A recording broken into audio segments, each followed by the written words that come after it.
What would happen if a man with worthless combat stats became the only person able to recognize monsters disguised as failures? Ander died beneath a truck, woke in a frozen shack, and found his first miracle hiding behind dog ears everyone else despised. By the time nobles began hunting him, the useless outsider had already built a team capable of making an entire kingdom reconsider its strength. His name was Ander. Ander woke up suffocating. His face was buried in a girl's chest. When Ander pulled free, Ander saw a girl with dog ears and a tail staring at him with big brown eyes. Her name was Alina, a half-beast girl. She'd found him passed out in the snow and kept him warm with her body heat. Ander figured out pretty quick what happened. Ander had been hit by a truck back in his world, and now Ander was in some fantasy world. Classic. The place Ander landed in was a freezing, broken-down shack with holes everywhere. Alina lived here alone, dirt poor, with barely any food. Just a rock-hard piece of black bread she offered him. Even though she was clearly starving herself before Ander could figure out his next move, 4 thugs kicked down the door. They claimed Alina's dead guardian owed them money and started threatening her. Ander couldn't just stand there, so Ander pulled out the only thing Ander had, a cheap plastic lighter from his pocket. When Ander flicked it on, they freaked out. In this world, making fire appear from nothing looked like magic to them. Ander told them it was a holy artifact and handed it over to make them leave. After they left, something clicked into his mind. An adventurer's handbook appeared in his head. It showed his stats basically garbage across the board, except Ander had a talent called Sharp Eye that lets him see people's hidden potential. When Ander looked at Alina, Ander almost lost it. Her combat potential was S rank, the highest tier. This shy, bullied girl was secretly a diamond in the rough. Ander grabbed her hands and asked her to join his adventurer team. Ander promised her food, shelter, and a life where nobody would push her around. She looked confused but hopeful, and her tail started wagging. She said yes, but right when Ander was celebrating, those same 4 thugs kicked the door open again, this time with weapons. They'd figured out the lighter was just a trick, and now they wanted everything Ander had. They surrounded them, and Ander pushed Alina behind him, thinking Ander just got the best starter companion ever, and Ander might already be dead. With 4 armed thugs closing in, Ander was desperately running through options in his head. Fighting was suicide. Ander was basically useless in a fight. Talking his way out wasn't going to work either, not with those greedy looks in their eyes, and Alina was shaking like a leaf behind him. So Ander started stalling, planning to use his handbook to give Alina a new ability and turn things around. But before Ander could act, a booming woman's voice thundered from outside, "Stop right there!" The thugs froze instantly, then their faces completely changed.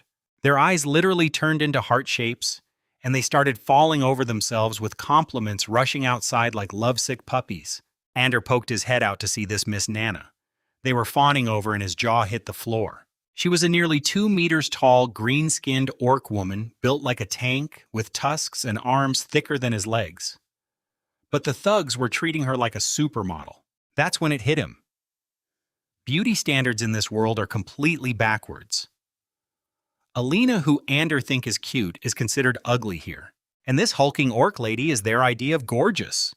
His Sharpie ability showed him her stats. Natasha Smash Fist combat potential B rank. The handbook even suggested recruiting her. After Natasha scared the thugs away and left, Ander quickly opened the handbook to customize Alina's class. The options were Berserker, High Compatibility, Fist Fighter Medium, or Bard Low. Ander picked Berserker without hesitation. It matched her S-rank combat instinct perfectly.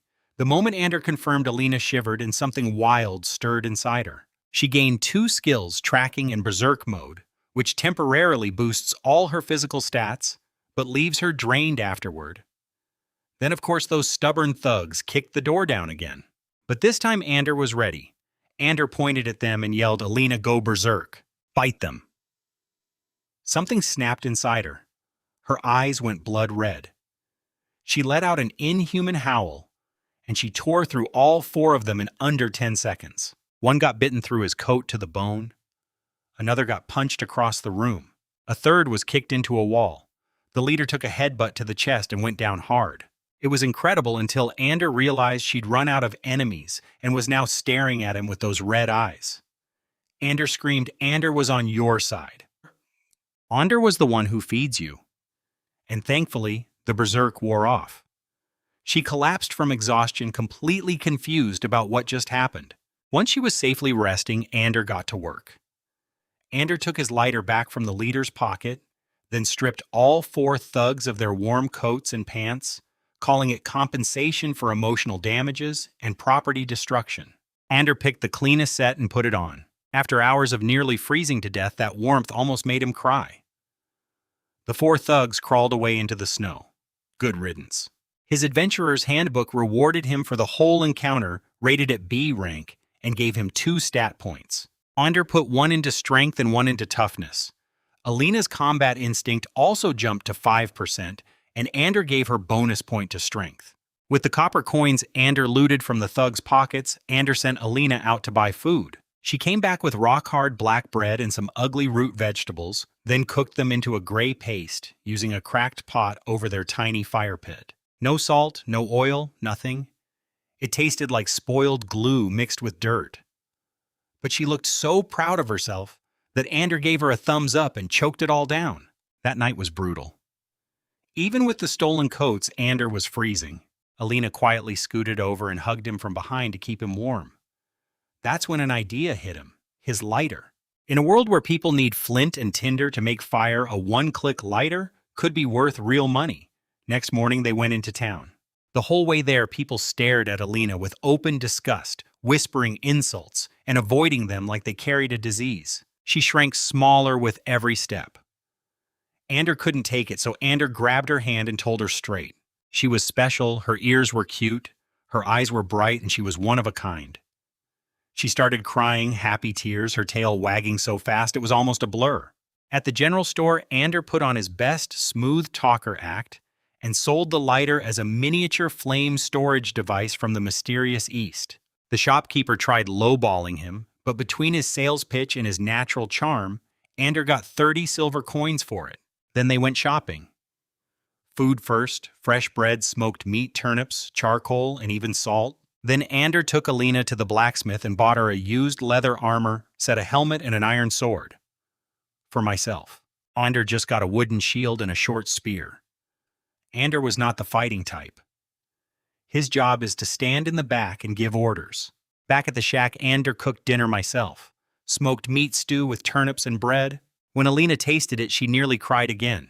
She said it was the most delicious thing she'd ever eaten. The hunger debuff on her stats disappeared after that meal. After eating, they patched up the shack, mixed clay and straw to fill the wall cracks, gathered branches and dry grass to fix the roof. It was rough work, but by nighttime the wind wasn't blowing straight through anymore. Alina sat there looking genuinely happy for what seemed like the first time in her life. Warm shelter, real food, someone who cared about her. Then she crawled over next to him, face flushed, tail resting on his leg, and softly asked if Ander was still cold. His brain was screaming that she's his teammate and Ander shouldn't cross any lines, but his mouth said, yeah, still a little cold.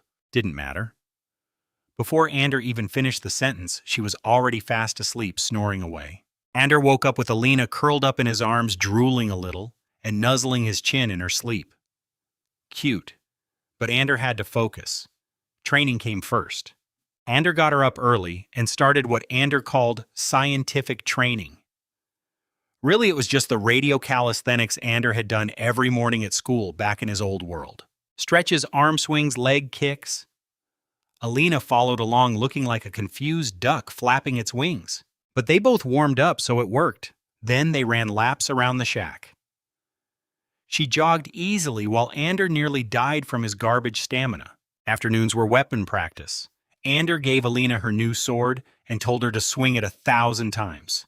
Her first swing was so wild she spun in a circle and almost launched herself, but she kept at it. Meanwhile, Ander practiced with his shield and spear badly. Ander was starting to accept that his role was strictly stand in the back and yell commands. Ander wanted a ranged option, so Ander made a sling out of rope and scrap leather. His memory was fuzzy, but his S-rank talent sharp memory kicked in, and Ander actually unlocked a new skill item crafting F-rank. His first throw nearly hit his own foot, but hey, progress. Then Ander got the idea to make medicine. Alina's scavenging skills came through. She dug up some pain-killing grass and anti-swelling moss from the snow. His sharp memory triggered again, and Ander unlocked Herbalism F rank. Ander mashed the herbs with animal fat and made a crude healing salve. The handbook called it barely effective, possibly just a placebo. When Alina tried it, she said it actually stung more. Ander told her that meant it was working. But Ander saw business potential. The ingredients were basically free. So Ander bought cheap gourd containers, filled them with salve, and started selling in town at 10 copper each. People were rude, called him a scammer, told him to get lost. But Ander was from the internet age. His skin is thicker than castle walls. Ander sweet-talked, joked, and guilt-tripped, until a few people bought some. Profit was tiny, about 5 copper per jar. But a few days later, an old miner came back saying his shoulder actually felt better. Word of mouth, baby. His daily routine settled into a pattern. Mornings were exercise and salve making. Afternoons were Alina's sword training and his pitiful combat practice. Evenings were selling salve in town. Slowly, copper coins started adding up. After several days of training and proper meals, Alina's stats recovered fully. No more hunger or malnutrition penalties. She even unlocked Swordsmanship F rank, and her combat instinct rose to 8%. She was getting stronger every day. As for him, Ander picked up 2 crafting skills but was still hopeless in a fight. That's fine. A good CEO doesn't need to swing a sword, just manage talent. Looking at everything. Alina training hard in the winter sun. The little bag of coins growing the shack, slowly becoming a real home. Ander felt genuinely proud. Life in this world was finally looking up.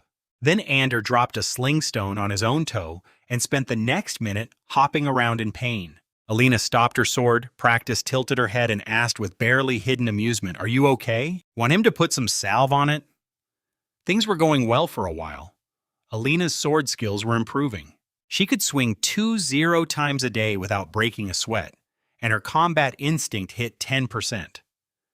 His herbalism leveled up to ear rank, which meant his salves actually started working a little. An old miner became his loyal customer and spread the word. So sales slowly picked up. They weren't rich, but they could eat properly and even afford meat sometimes. Natasha, the orc woman, visited a couple times to check on Alina.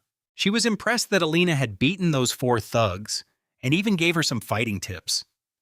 She kept giving him that interesting man look that made his skin crawl. Then one morning, everything fell apart. The town sheriff, Hank, showed up at their door with 4 armed guards. He told him Ander was a suspect in a murder case. The shopkeeper's wife, the same woman Ander had sold his lighter to, had been found dead in her store last night. Her husband, old John, was accusing him of killing her. His story was insane. He claimed Ander had been attracted to his wife, snuck into the shop at night to force myself on her, and killed her when she refused. The evidence was his lighter found at the crime scene with blood on it.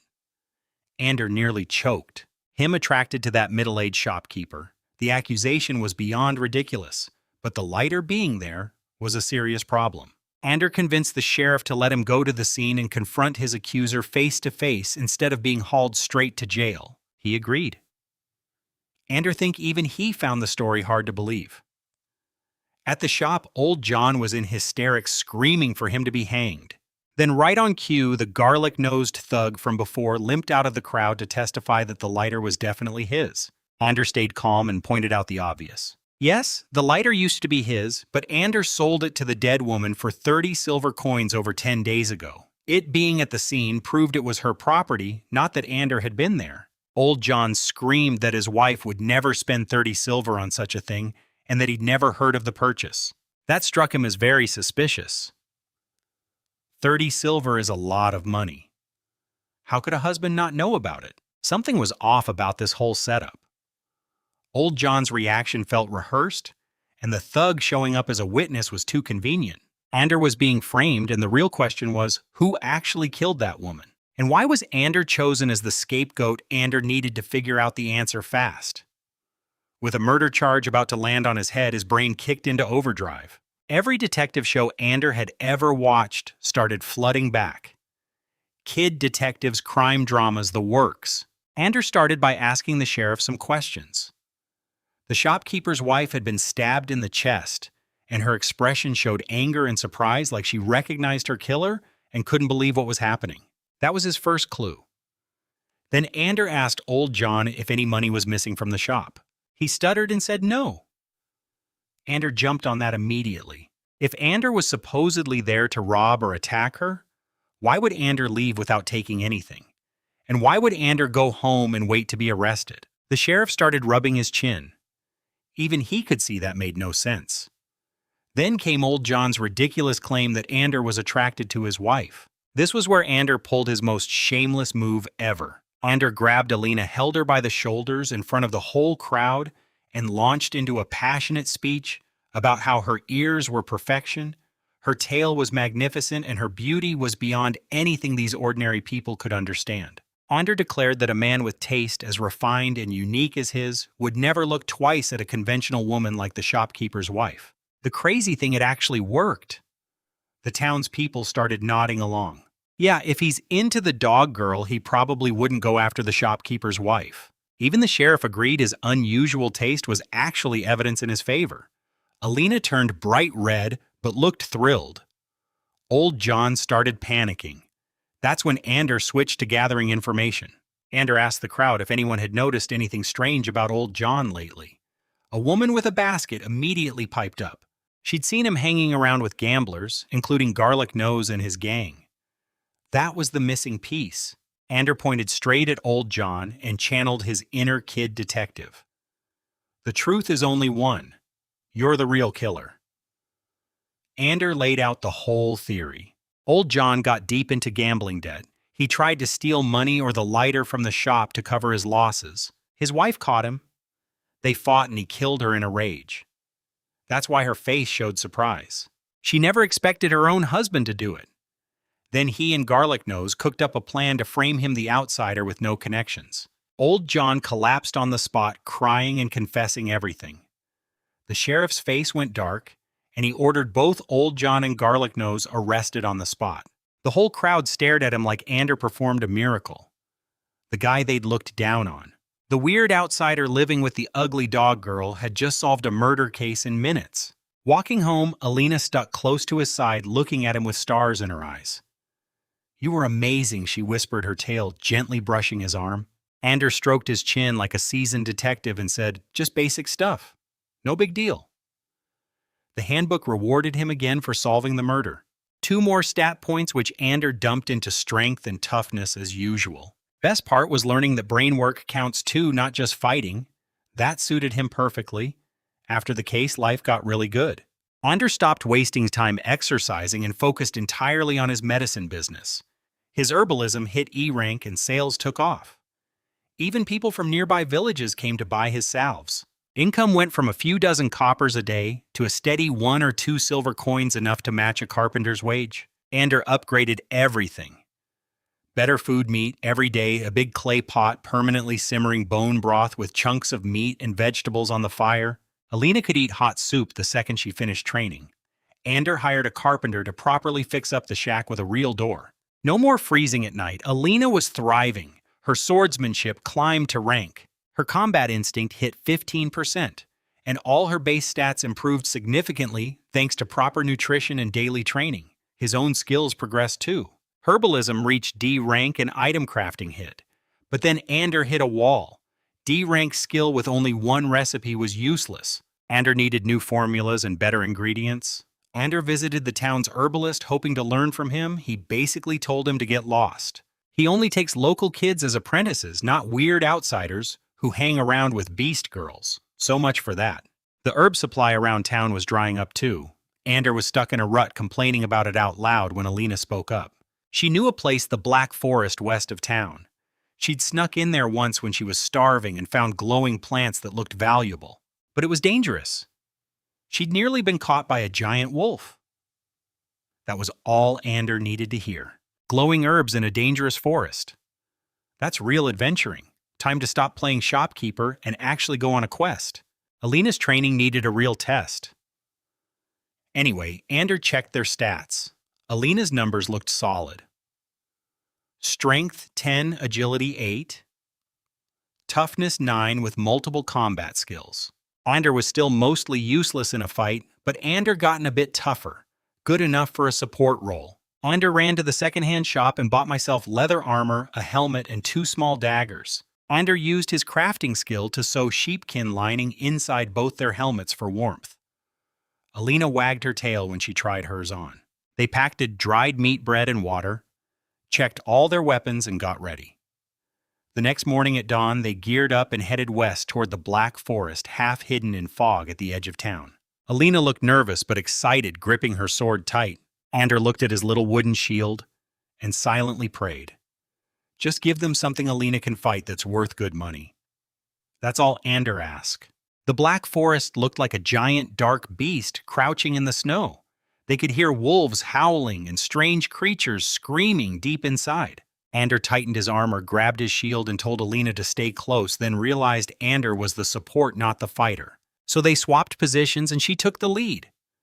Not far and Alina's ears perked up.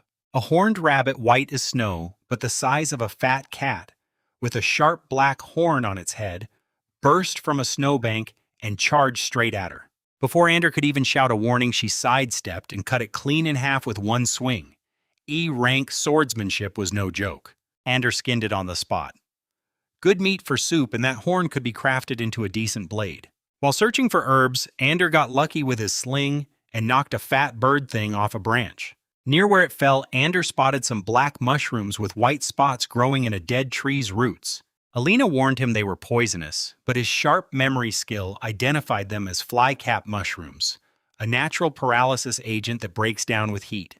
Perfect for coating weapons. Ander squeezed the juice onto Alina's sword and his spear tip. Improvised poison weapons. They never found those glowing herbs Alina mentioned, and as the sun started dropping, Ander called it. Too dangerous to stay after dark. They headed back. That's when it appeared. A winter wolf the size of a small cow burst from the bushes blocking their path. Gray-white fur, exposed fangs, eyes full of hunger. Alina charged it head-on. Her sword clashed against its claws with a metallic screech, and she was pushed back half a step, but she drew first blood, a cut on its paw. The wolf went berserk and changed targets, lunging at him instead. Ander threw his shield up just in time. The impact nearly knocked him off his feet. His arms went numb. But right as it swung again, the wolf froze for a split second. The mushroom poison on his shield had kicked in. That tiny opening was all Alina needed. She drove her sword into its side. The fight turned into a brutal back and forth. The wolf clawed open gashes in Alina's armor. Ander played distraction, getting battered around while sneaking in jabs with his poison spear whenever Ander could. Each hit stacked more paralysis. The wolf got slower and slower. Finally, after dodging one more lunge, the wolf stumbled from the paralysis and left its neck wide open. Alina raised her sword with both hands and brought it down with everything she had. The blade nearly took its head off. Hot blood sprayed across the white snow as the beast crashed down and stopped moving. Ander collapsed in the snow, completely spent. Alina leaned on her sword, panting hard but with eyes shining bright. The handbook rated C rank, noted their teamwork was rough, but praised the clever use of poison. Ander got 1 stat point, put it in agility, and learned a new skill. Shield Bash F rank. Alina's combat instinct jumped to 25%, and Ander gave her bonus point to toughness, bringing it to 10. Ander asked if she'd been scared. She said yes, but that being with him made her not afraid of anything. That actually made him smile for real. They dragged the massive wolf carcass home in the sunset. 1 horned rabbit, 1 fat bird, a pile of poison mushrooms, a wolf pelt, and 2 very tired adventurers. Not bad for day 1. They dragged the massive winter wolf back home after dark, completely exhausted. Ander had Alina hang it from a tree outside and drain the blood, while Ander threw together a quick rabbit stew from today's catch. The soup turned out surprisingly decent. The wild fruits added a nice tartness to the meat. They ate, collapsed onto their hay beds, and passed out instantly. Next morning, Ander got them up early. They tied the wolf to 2 poles and carried it into town like a parade float. As expected, they caused a scene. People crowded around staring and whispering. Most of them convinced they must have found a dead wolf rather than actually killed one. Ander wasn't going to let that slide. Ander told Alina to show them what she could do. She drew her sword and performed a demonstration right there in the street, slashing, thrusting, spinning the blade with real speed and power. She finished with a precise downward strike that stopped perfectly in midair. The crowd went dead silent. Nobody was calling them scavengers anymore. Then Sheriff Hank showed up, examined the wolf's wounds, and confirmed the kill was legitimate. He even complimented them. His approval shut down all the doubters instantly. Ander started the auction on the spot. The tanner wanted the pelt, complained about the spear holes, but still paid 8 silver. A craftsman bought all the teeth and claws for 10 silver. The butcher took the meat for 12 silver, 30 silver coins total. His money pouch felt so heavy and satisfying, Ander almost fainted from happiness. With cash in hand, Ander grabbed Alina and went on a shopping spree. First stop the general store now. Under new management after the murder case, Ander bought a packet of mixed dried herbs for cooking. After weeks of nothing but salt for seasoning, this felt like buying luxury spices. Then Ander picked up a big chunk of fresh lamb, marbled with fat. Ander held up the meat and made his announcement. Tonight they were not having stew. Tonight they were having grilled lamb skewers. Alina had no idea what that meant, but the words lamb and grilled were enough. Her eyes lit up like stars, and her tail went into overdrive. She could barely keep from drooling. Ander couldn't wait to get home, build a fire, and show this world what real cooking from his homeland looked like. Back home, Ander made good on his promise. Ander cut the lamb into chunks, skewered them on sharpened sticks, crushed the dried herbs with salt into a simple seasoning mix, and grilled everything over the fire pit. When the fat started dripping onto the coals and that sizzling, smoky aroma filled the room, Alina's tail was wagging so fast it was practically a blur. She bit into the first skewer, burned her tongue, but refused to spit it out. Her eyes went wide and she made these happy little whimpering sounds. She tore through skewer after skewer, face covered in grease, completely lost in the experience. It wasn't perfect. No chili flakes or cumin, which would have made it truly great. But for this frozen world, it was heaven. After they stuffed ourselves, Ander gave Alina the day off. She tried to refuse, saying she wanted to keep training to protect him, but Ander pulled rank. Ander handed her a silver coin as spending money and told her to go find her friends and treat them to something nice. She held that coin like it was the most precious thing in the world, thanked him quietly, and headed out into the snow, looking back at him 3 times before disappearing. Once she was gone, Ander sat by the fire and thought seriously about her future. Life was comfortable now. Warm shelter, decent food, a growing medicine business. But comfortable wasn't enough. Real adventuring paid way better. 1 wolf earned them 30 silver. That's weeks of selling salves. The math was obvious. Keep the medicine business as steady income, but shift their focus to hunting and exploring. Ander spent the rest of the morning cranking out 30 jars of improved salve. His upgraded skills cut the work time in half. Then Ander headed to town, dropped off their damaged armor at the tanner for repairs, sold all 30 jars quickly, and counted his total savings, 37 silver and 50 copper. Straight to the blacksmith. His old wooden shield was falling apart after the wolf fight, so Ander bought a proper new one. A round shield with layered wood construction, an iron rim, and a metal boss in the center. Heavy but solid, 12 silver. Then Ander spotted a quality oak spear with a real steel head and blood grooves, 5 silver. Both were expensive, but after getting knocked around by that wolf, Ander wasn't cutting corners on survival gear anymore. His money pouch was significantly lighter walking out, but Ander felt a lot more confident. New shield on his back, new spear in hand. Ander headed home to wait for Alina. The Black Forest was calling, and this time they'd be better prepared. Ander wasn't there for what happened next. This is what Alina told him later. She took the silver coin Ander gave her and went to visit Natasha first. The big orc woman was impressed about the wolf hunt and started asking a lot of questions about him, where Ander came from, what Ander liked to do, what kind of person Ander was. Alina answered honestly, but she said something about it made her uncomfortable. She described it like watching someone at your favorite bone. She couldn't explain why, but she suddenly wanted to leave, so she bolted out of Natasha's place without even staying for the meal she'd planned to treat her to. Her second stop was to find Sarah, a cat-eared half-beast girl. Sarah was basically the only other person Alina could call a friend. They used to scavenge together in the garbage areas, But unlike Alina's timid personality, Sarah was all claws and fire. She'd fight anyone who insulted her, no matter the odds, which made her even more hated than Alina in town. Alina hadn't seen her since Ander came along, so she went looking. Before she even found her, she heard shouting. Two big townsmen had Sarah pinned, accusing her of stealing smoked meat from old Jay's kitchen window. Sarah was screaming that she'd found it in the snow below the window, that it must have fallen out. Nobody believed her. The crowd just watched and made nasty comments about half-beasts being thieves. Alina said something changed inside her in that moment. She remembered what Ander told her, that she was special, that she shouldn't listen to people who couldn't see her worth. She felt the silver coin warm against her chest. Ander had given her that money to make her friends happy, and now the closest thing she had to a friend was being dragged away. For the first time in her life, Alina didn't freeze up. She didn't hide. She pushed through the crowd, clenched her fists, and screamed at the top of her lungs. Stop. When she told him about it later, Ander had to admit Ander was proud of her.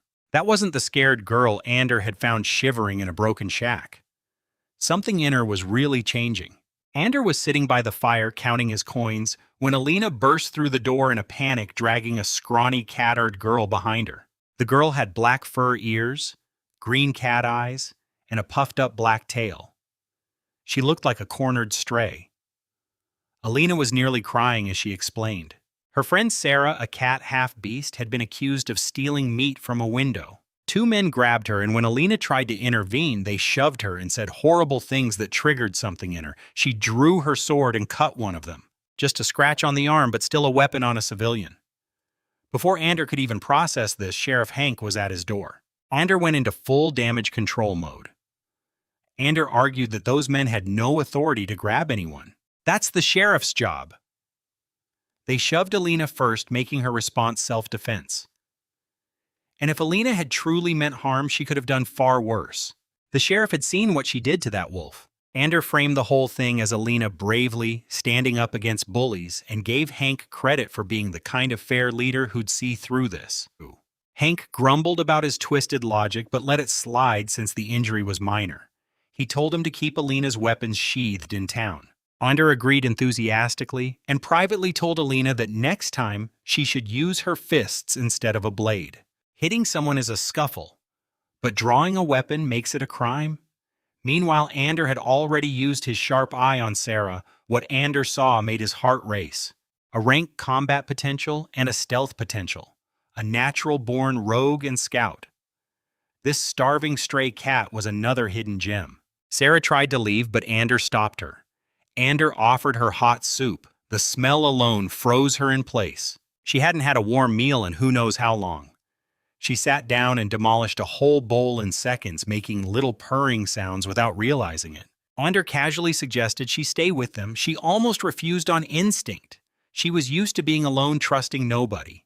But then Alina spoke up with genuine warmth, telling Sarah that Ander was a good person who could help her. Sarah looked at Alina's sincere face, then at him, then at the warm fire, and the remains of a real meal.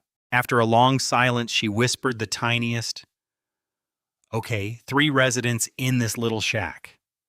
Now his handbook rated the whole episode C rank and gave him another stat point, which Ander put into toughness. More importantly, Ander now had a potential second team member, a stealth specialist, to complement Alina's berserker power. Ander also noticed something interesting. When Ander had looked at Sarah earlier, Alina had gotten slightly tense, watching him carefully. Between that and how she'd run away from Natasha's questions about him, Ander was starting to think his dog-eared partner might be developing some territorial instincts that went beyond just teamwork. First priority was making Sarah feel welcome. Ander dug out one of the thick coats Ander had taken from the thugs way back and gave it to her. It was huge on her. She had to roll the sleeves up several times, but it was warm. Then Ander had Alina help him rearrange the shack to clear a sleeping spot near the fire. The space was tight, so Ander ran back to town and bought a straw mat and 2 sheepskin blankets. 8 silver for those blankets alone. Days of salve profits gone in one purchase. But you can't recruit someone by letting them freeze to death. Ander gave the girls the new bedding and the warmer spot and moved myself to the old pile of hay and furs. Alina looked confused and a little hurt that Ander wasn't sleeping next to her anymore, But with a third person in the house sharing a bed, just wasn't appropriate. Sarah noticed Ander had given them the better spot. Ander caught something shift in those green cat eyes. Surprise, maybe even a hint of being touched. Sarah barely slept that first night. She just lay there staring at him from under her blanket. Ander thinks she was waiting for the catch. For the moment, this all turned out to be a trick. Next morning, Ander made a proper breakfast, reheated the bird soup with smoked meat and vegetables, steamed the hard bread until it softened. Sarah stared at her bowl like she couldn't believe it was real. While she ate, Ander told her plainly if she wanted to stop being pushed around, she should train with Alina. She whispered that she was weak. Ander pointed at Alina's stuffing her face and said she used to be weak too. Now she kills wolves. That got through to her. Training was eye-opening. Alina played senior student and taught Sarah the morning exercises. Sarah picked up the movements almost instantly, where Alina had flopped around like a duck. Sarah was fluid and graceful right away. Cat tribe agility was the real deal. Her stamina was terrible, though. She could barely finish a few laps before going pale. Nothing that food and practice wouldn't fix. While the girls trained, Ander grabbed an axe and started chopping small trees. Not for firewood. Wet winter would just make smoke. Ander needed lumber to build bed frames. Without Alina's body heat at night, sleeping on the ground was killing his back. Using his E-rank crafting skill and sheer stubbornness, Ander hammered together 2 rough but sturdy bed frames by the end of the day. His hands had blisters, but sleeping off the cold ground was worth every blister. To celebrate, Ander bought more lamb and grilled skewers for everyone. They sat around the fire eating, and Ander watched Sarah slowly relax. She was still eating fast old survival habits, but her shoulders weren't so tense anymore, and she kept sneaking glances at him with those green eyes. The fear and distrust were fading. Things were coming together. Ander had a berserker and a future rogue under one roof. A dog and a cat, both with incredible potential. Life was good. Ander put the Black Forest expedition on hold to focus on bringing Sarah into the team properly. The plan was simple.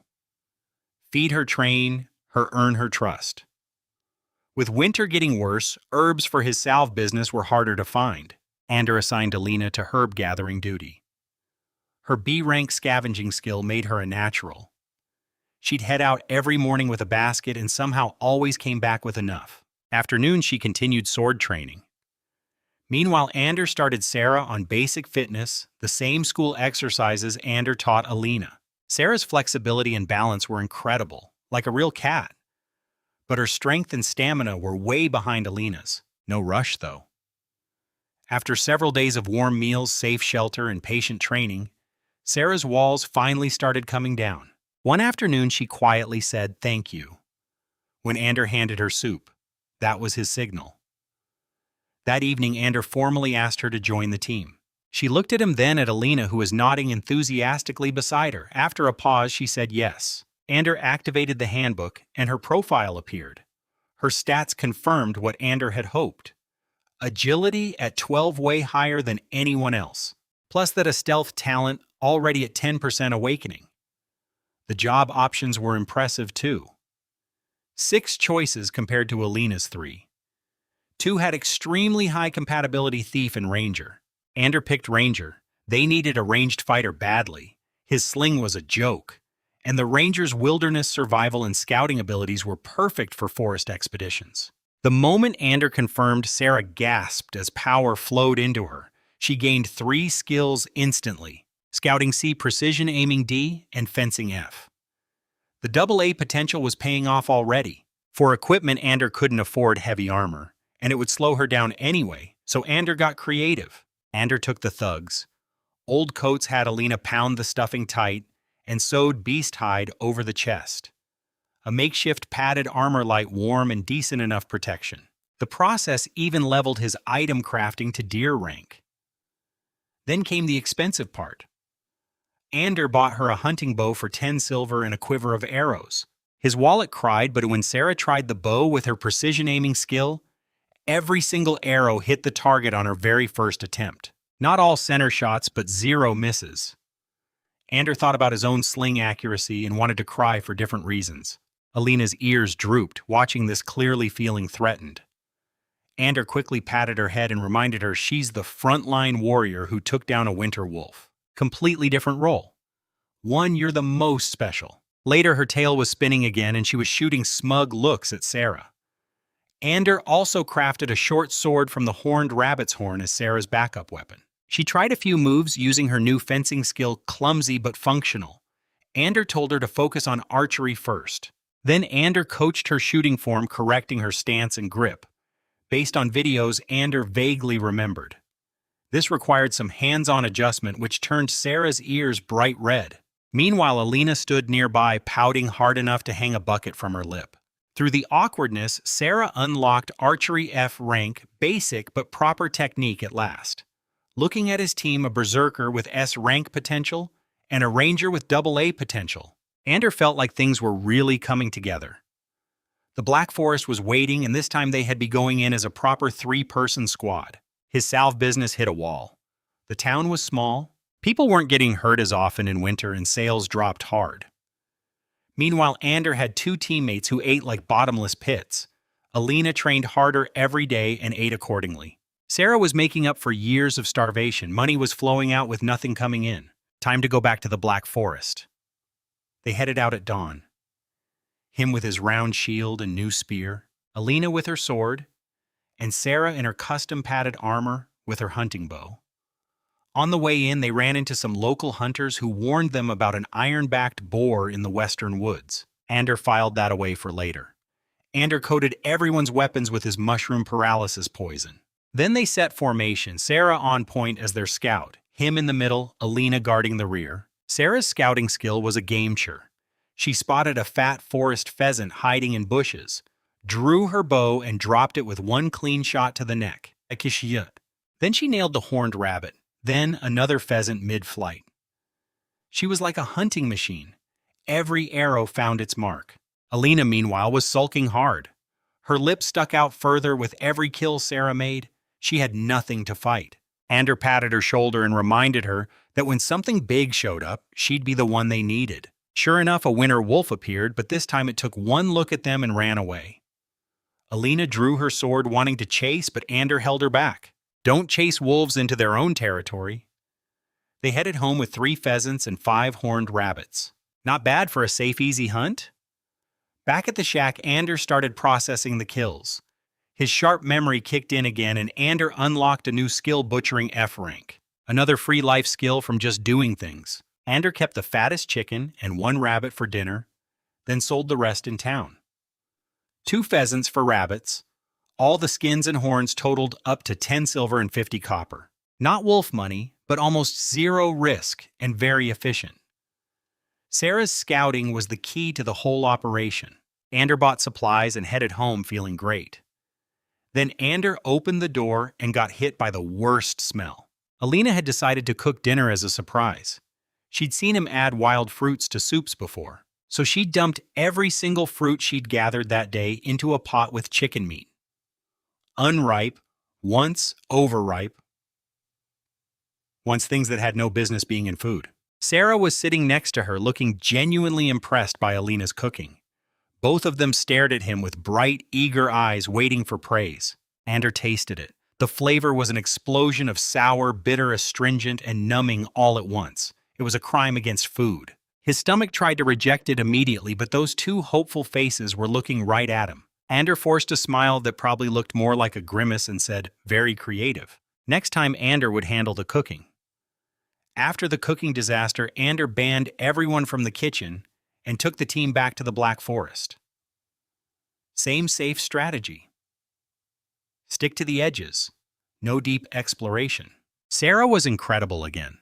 Her scouting found everything before it even knew they were there, and her arrows didn't miss. 3 pheasants, 2 horned rabbits, and the big prize, a snow fox.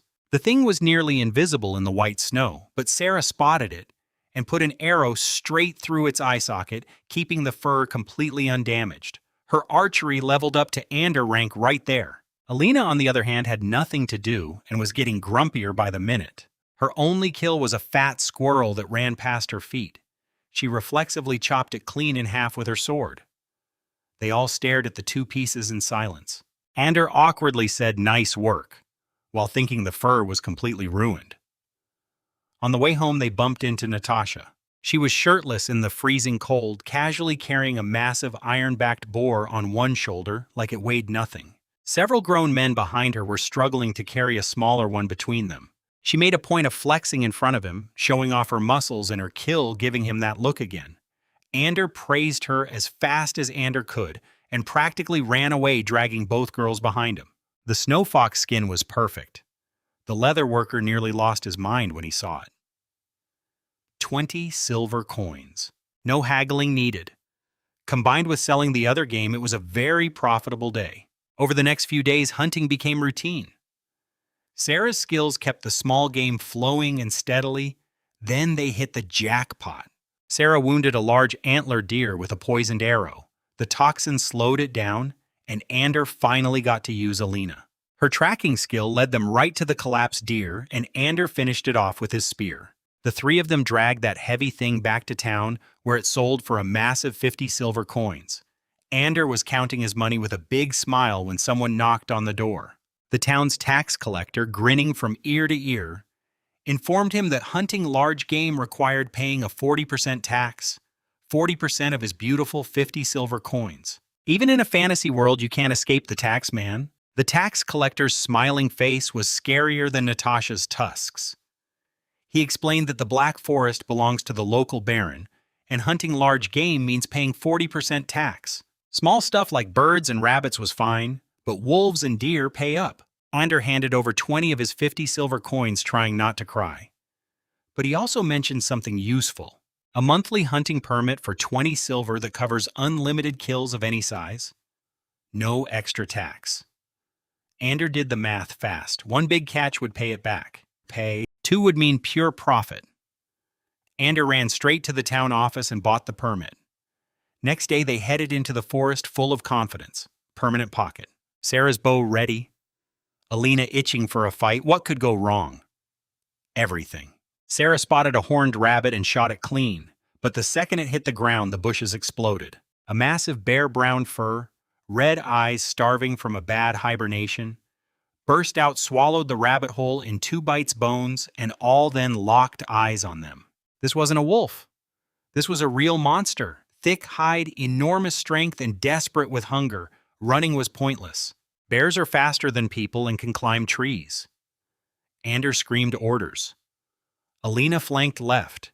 Sarah fell back to shoot. Ander threw myself in front of Sarah with his shield.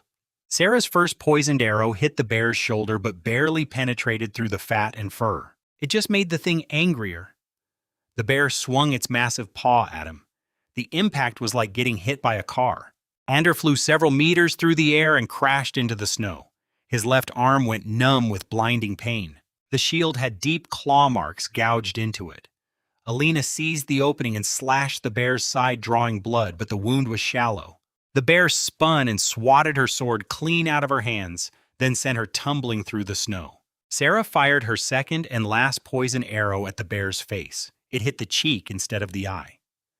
Not fatal, but the poison was now in its system from 2 arrows. They just needed time. The bear charged straight at Sarah. She dropped her bow, pulled out her horn dagger, and started dodging. Her agility was insane. She weaved between the bear's strikes like a butterfly, scratching it with the dagger whenever she could. She was buying them time, but barely. Ander dragged myself up from the snow. Alina recovered faster than him. She grabbed her sword despite her hands bleeding from the impact and charged back in from the side. Ander yelled at them both. Don't fight head on. Keep moving. The poison needs time to work. But the bear had had enough of Alina's harassment. It whipped around with terrifying speed. She just finished a swing and couldn't dodge. The bear's claws tore straight through her leather armor like paper. Blood sprayed across the white snow. Both Sarah and Ander screamed her name at the same time. Alina was bleeding badly, her face turning white. Panic hit him for a second, then his brain snapped into focus. She couldn't survive another hit in her normal state. There was only one option. Alina go berserk. She let out that inhuman howl, and her eyes went blood red. The berserk power somehow forced her wounds to stop bleeding. Her muscles swelled, veins popping. The bear hesitated for a split second, and that was enough. She gripped her sword with both hands and brought it down with insane force. The blade split through the bear's paw, snapping bone, then carved deep into its shoulder. Ander charged in and drove his spear into the bear's exposed belly. Sarah darted in like a ghost and stabbed at its eye with her horn dagger. The bear went completely berserk itself, swinging wildly, but Alina, in a rage state, was somehow dodging everything while hacking away relentlessly. Blood covered the snow. Between Alina's savage attacks, his spear, Sarah's dagger, and the poison finally kicking in, the bear collapsed about a minute later. Then something bizarre happened. Alina didn't realize the fight was over. Still in berserk mode, she grabbed the bear's hind leg and started dragging the massive carcass toward home. Hundreds of pounds of dead bear, and she was hauling it like a workhorse. Even in mindless rage, her deepest instinct was to bring food back to the place where she felt safe and warm. That hit him harder than the bear did. She made it almost to the edge of town before the berserk wore off. Her eyes cleared, the wounds reopened, and she collapsed face first into the snow unconscious. Ander told Sarah to guard the bear, scooped Alina up, and ran for the old herbalist house as fast as Ander could. The old man didn't turn them away. He poured a yellow liquid on her wounds that instantly cleaned and stopped the bleeding. Then he fed her a red potion that made her flesh visibly regenerate, muscle knitting together before his eyes. It was like watching magic. His crappy salves were playground mud compared to this. Then he handed him the bill. 1 gold coin for the cleaning potion, 3 gold coins for the healing potion, 4 gold coins total, 80 silver. Ander nearly fainted. That was more money than Ander had ever held at once. The old man smirked and reminded him that real alchemy costs real money. And maybe now Ander understood why his little Sal business was just a cute hobby. Ander had to beg him to let him pay after selling the bear. He agreed, but said if Ander was short even 1 copper, he'd disassemble the dog girl and sell the parts. Ander was pretty sure he was joking. Mostly sure. Ander left his shop with his stomach in knots. 80 silver coins. Ander had no idea if a bear was even worth that much. But Alina's life had been saved, and now Ander had to figure out how to pay for it before the old man changed his mind. While the old herbalist treated Alina, Ander grabbed Sarah and they dragged the enormous bear carcass to the main street. It caused an instant sensation. People crowded around, stunned that the pretty boy and his weird girls had actually killed a forest bear. The town butcher pushed through the crowd and offered 100 silver on the spot. His heart jumped. That would cover Alina's medical bill with some leftover, but Ander hesitated, hoping for a better offer. Then a well-dressed man stepped forward, the Baron's steward. He offered 150 silver. The Baron needed impressive game to entertain visiting nobles, and this bear was perfect. Nobody dared compete with the Baron's household, so the butcher backed off immediately. The steward's servants handed him a heavy coin purse and carted away the bear. Clean, fast, no drama. Ander was screaming with joy inside while trying to look calm on the outside. 150 silver coins. Ander stuffed the bag in his coat and ran straight back to the herbalist. Ander counted out 80 silver coins on his table, Alina's full bill. The old man seemed pleased Ander paid so quickly. Ander tried asking about his healing potion recipe, dreaming of becoming rich, selling the stuff myself. He laughed in his face and told him those were real alchemical potions, infused with magic, bought from a master alchemist in Frost City without any magical ability. Ander had 0 chance of making them. So much for that dream. And here Ander had been admiring this guy as some kind of genius healer. Turns out he was just a reseller. He gave him a small bottle of scar prevention ointment for Alina and told him to keep her from any intense activity while she healed. Ander carried her sleeping body home and laid her on their bed. Back at the shack, Ander did the math. After the 80 silver medical bill, Ander still had 70 silver coins. More money than Ander had ever held at once in this world. But what a day. They nearly died fighting that bear. Alina almost bled out. Ander spent a fortune on medicine, then made it all back, and more thanks to the Baron's timing. Ander smiled at Sarah, told her the crisis was over, then immediately collapsed as the adrenaline wore off. His whole body ached, especially his left arm, where the bear had smashed his shield. The pain Ander had been ignoring all day hit him all at once. Despite nearly dying, the rewards from the bear fight were massive. The handbook rated A rank, their first A, and the payouts were huge. Ander got 2 stat points and 1 skill point. Ander dumped both stat points into toughness, bringing it to 10. The skill point went into upgrading Shield Bash from F to E.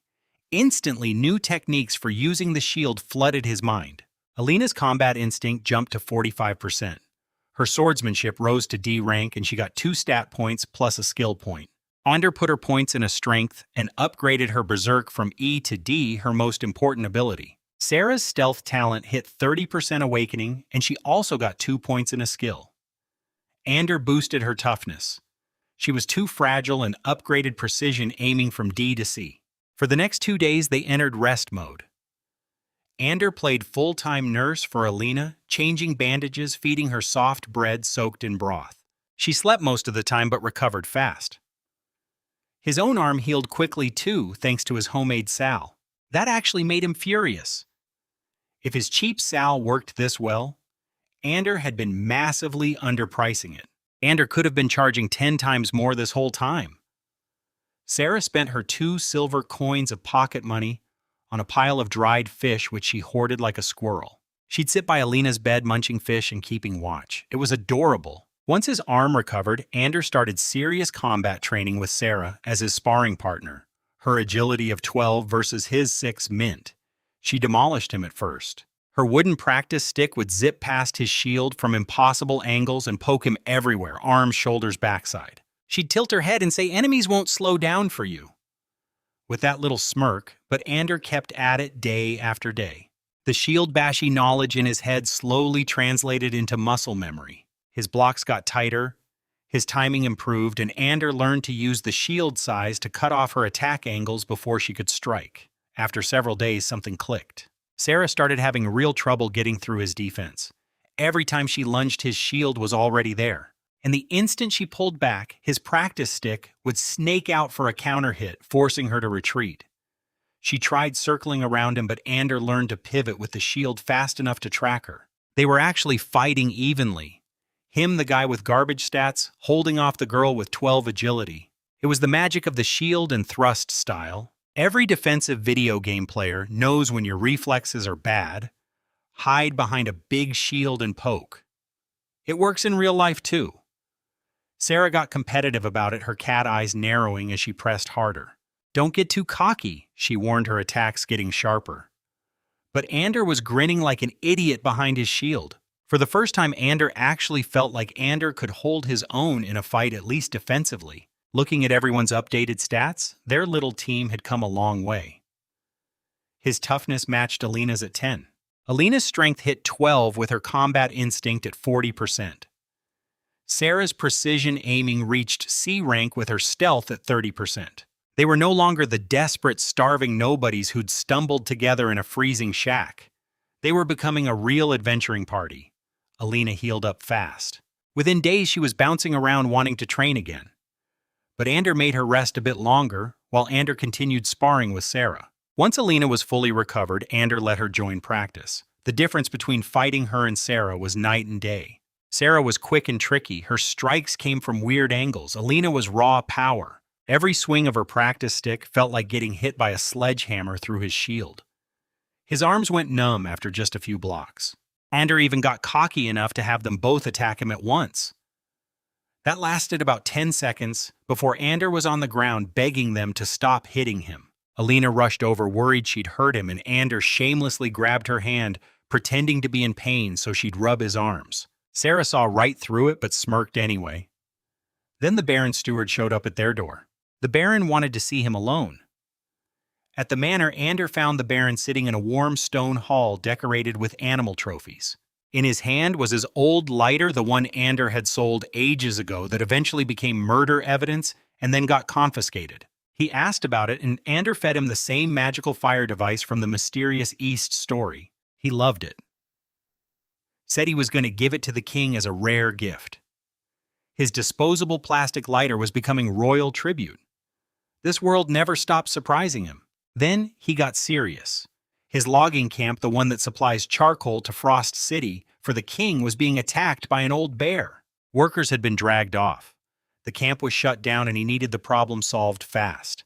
He'd already hired 2 experienced hunting parties, but since his team had killed a bear before, he wanted them as a third squad. The pay 300 silver coins with 100 up front as a deposit right now. The catch, the bear carcass goes to him. 300 silver was enormous, double what they got for their bear. But an old bear terrorizing a logging camp meant it was probably bigger, meaner, and smarter than what they had faced before. Still, with two other teams joining the hunt and that kind of money on the table, there was only one answer. Ander accepted, took the heavy bag of 100 silver coins, and headed home, excited and nervous in equal measure. Tomorrow morning they had report to the manor and head out to hunt their second bear. Ander dumped the 100 silver coins on the table and watched Alina and Sarah's eyes pop. Alina started biting coins to check if they were real tails spinning like a propeller. Sarah was quietly calculating how many dried fish she could buy. When Ander told them about the 300 silver bear hunt job, Alina immediately forgot she'd nearly died fighting a bear last time. She was ready to charge out the door right then. Ander reminded her how she'd been shaking behind him when mere thugs showed up weeks ago. She just tilted her head and said with complete sincerity, "Because you're here now as long as you're with them." Ander was not afraid of anything. That hit him right in the ego. Ander tried to play it cool but couldn't stop smiling. First things first, equipment upgrades. At the blacksmith, Ander bought Alina a proper new iron two-handed sword for 18 silver. Her old one was chipped and nearly ruined from the last bear fight. She swung it a few times and her ears trembled with joy. Then Ander bought 3 iron chest plates, crude curved metal pieces that strap over your armor. Ugly but functional. 12 silver each one for each of them, plus extra quality arrows for Sarah. Half the deposit was gone before they even started, but Ander didn't care. Survival equipment isn't where you cut costs. That night, Ander grilled lamb skewers for morale. Both girls ate until they could barely move, praising his cooking between bites. Later, Alina tried sneaking over to warm his bed as thanks, but Sarah swatted her face with her tail and hissed that Ander needed proper rest before fighting a bear. Alina retreated to her own blanket, pouting. Next morning, they geared up iron plates over their armor weapons, checked poison arrows prepared, and headed to the Baron's manor. 2 other teams were already there. The first was Natasha and her crew of burly hunters. She flexed at him and winked. Ander looked away as fast as humanly possible. The second team was a pair Ander had never seen. A tall young man in chainmail carrying a massive great sword, and a small, quick-looking girl with twin short swords. Sarah whispered they weren't locals, probably traveling adventurers. The Baron steward announced everyone was assembled and sent them off with pack horses carrying supplies. Natasha's group led the way. The mystery duo followed quietly, and his team brought up the rear. Ander looked at Alina gripping her new sword with excitement. Sarah scanning the surroundings with sharp cat eyes and told them, "Stay sharp. Stay safe, let's go." They followed the Baron's servants along a snowy forest path toward the logging camp. They explained that the workers were trapped inside their buildings, too terrified to come out. The supplies on the pack horses were just to keep them from starving. On the way, Natasha fell back to walk beside them and asked how Ander trained Alina and Sarah. Before Ander could answer, Alina jumped in with a passionate defense of his training methods, listing every victory they had achieved. Sarah quietly nodded along. Natasha watched their loyalty with growing interest and kept giving him looks that made his skin crawl.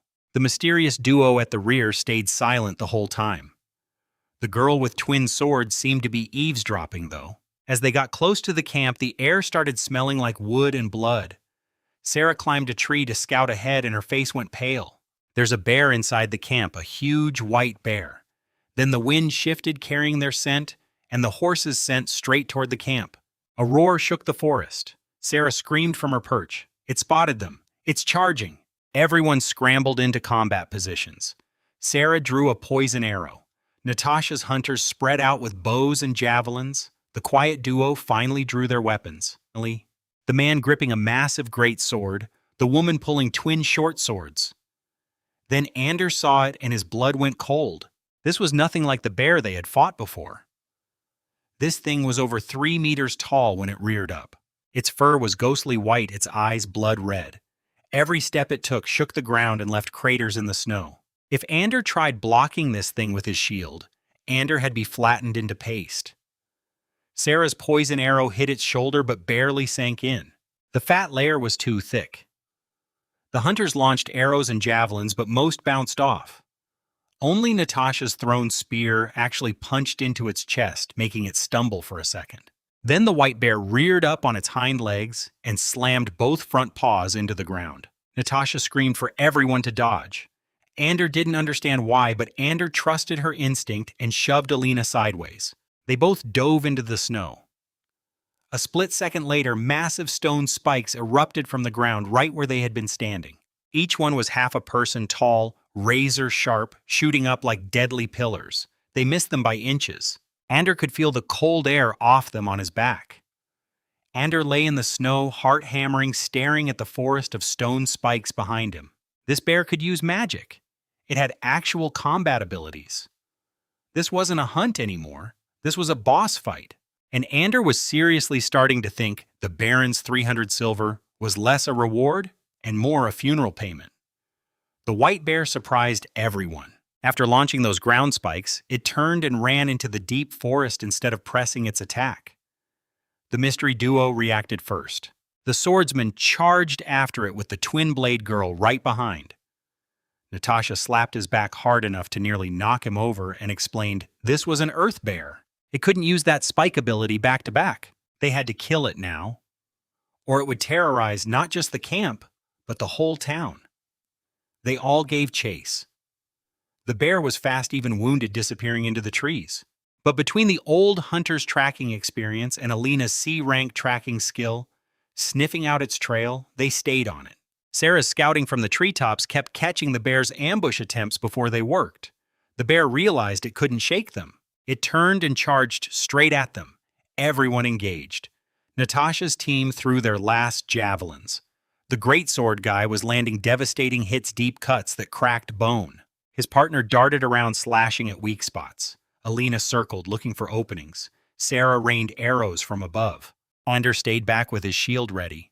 The bear was covered in wounds, slowing down from poison and blood loss. They thought they had it. Then, it stood up and slammed both paws into the ground again. This time, the spikes radiated outward in an expanding ring like a shockwave. One hunter got his leg impaled. The twin-blade girl took a deep gash across her side. Her partner grabbed her and pulled her clear, then fed her a healing potion, a better one than what the old herbalist had used on Alina. She was back on her feet in seconds, but the bear wasn't done. It raised its massive paws and smashed its own ground spikes, sending razor-sharp stone fragments exploding in every direction like shrapnel. Everyone got hit. Sarah was safe up in her tree, but the rest of them were shredded. Ander threw his shield up and pulled Alina behind him. The shield caught most of the stones, but plenty got through. His legs, Alina's arms. Natasha was bleeding everywhere, covering her face with her arms. The hunters were down one, possibly dead. The mystery duo was drenched in blood, but still standing, the man shielding his injured partner. After that double attack, the white bear was finally showing exhaustion, panting heavily, but so was everyone else. Half their force was out of the fight. The hunters were done. Natasha was wounded, the young pair was battered. His team was actually in the best shape thanks to the shield, but they were all bleeding. This was it. The bear was tired, but if they gave it time to recover, they were all dead. Ander looked at Alina and gave the order. Go berserk! Alina went berserk the moment Ander gave the order. Her D-rank berserk was noticeably stronger than before. She charged the wounded white bear like a demon, swinging her new iron sword with enough force to match the greatsword guy. Deep cuts opened across the bear's body with every hit. Ander pushed forward with his shield and spear, targeting existing wounds. Natasha and the other duo jumped back into together. They overwhelmed the exhausted beast. One final howl, and the massive white bear crashed to the ground. This time when Ander yelled for Alina to stop, she actually listened. The red faded from her eyes almost immediately. The upgraded berserk was more controllable. She collapsed from exhaustion, but Ander was ready and caught her. The handbook rated the mission B and gave out rewards across the board. Ander put his stat point into strength and upgraded shield bash to D rank. Alina's combat instinct hit 55% and her berserk jumped to C rank. Sarah's stealth reached 40%, her precision aiming went to C, and her archery had climbed to D rank through combat. While everyone recovered, Ander handed out his homemade salves to all the injured hunters free of charge. It cost him almost nothing and bought a lot of goodwill. Natasha even pulled out an expensive healing potion for the hunter whose leg had been impaled, saving his life. The mystery duo finally introduced themselves. Kai and Lena, adventurers from Frost City, heading south. Kai and Ander hit it off immediately. He told him about the wider world kingdoms, city-states, different cultures beyond this frozen north. It was the first real information Ander gotten about what lay beyond this tiny town. Then he asked why Ander was with two unusual girls. Ander launched into his standard speech about their unique beauty. To his surprise, Kai's eyes lit up, and he called him a kindred spirit. He leaned in and explained that he understood perfectly because he felt the same way about the purer bond between men, and that he and his partner were heading south where such relationships were more accepted. Ander nearly fell over. He thought Ander was like him. Ander very politely and very firmly clarified that his interests were strictly in the cute animal ears and tails department, not the muscular swordsman department. He was a bit disappointed but took it well. They dragged the bear back to the logging camp. The workers cheered when they saw it was dead. Ander overheard some of them whispering that the bear had only attacked because the Baron had captured its cub to give to a princess as a pet, a mother bear protecting her baby. That left a bitter taste. But the crisis was over and the workers were safe. Back at the Baron's manor, they collected the remaining 200 silver coins. Combined with the 100 deposit minus equipment costs, Ander was sitting on a small fortune. Kai, Lena, and Natasha's group headed to the herbalist for treatment. His team went straight to the market. Ander told Alina and Sarah to buy whatever they wanted. No limits today. Meat. They both shouted at the same time. They loaded up on fresh meat, vegetables, and even a small barrel of ale. Back home, Ander cooked a massive victory feast. Grilled meat, sizzling thick stew, bubbling cheap beer flowing. Alina was weak but eating enthusiastically. Sarah was trying to act cool while demolishing skewer after skewer. Sitting there with a full stomach, a heavy coin purse, and two girls who'd fought beside him against a monster bear. Ander felt genuinely good about where life was heading.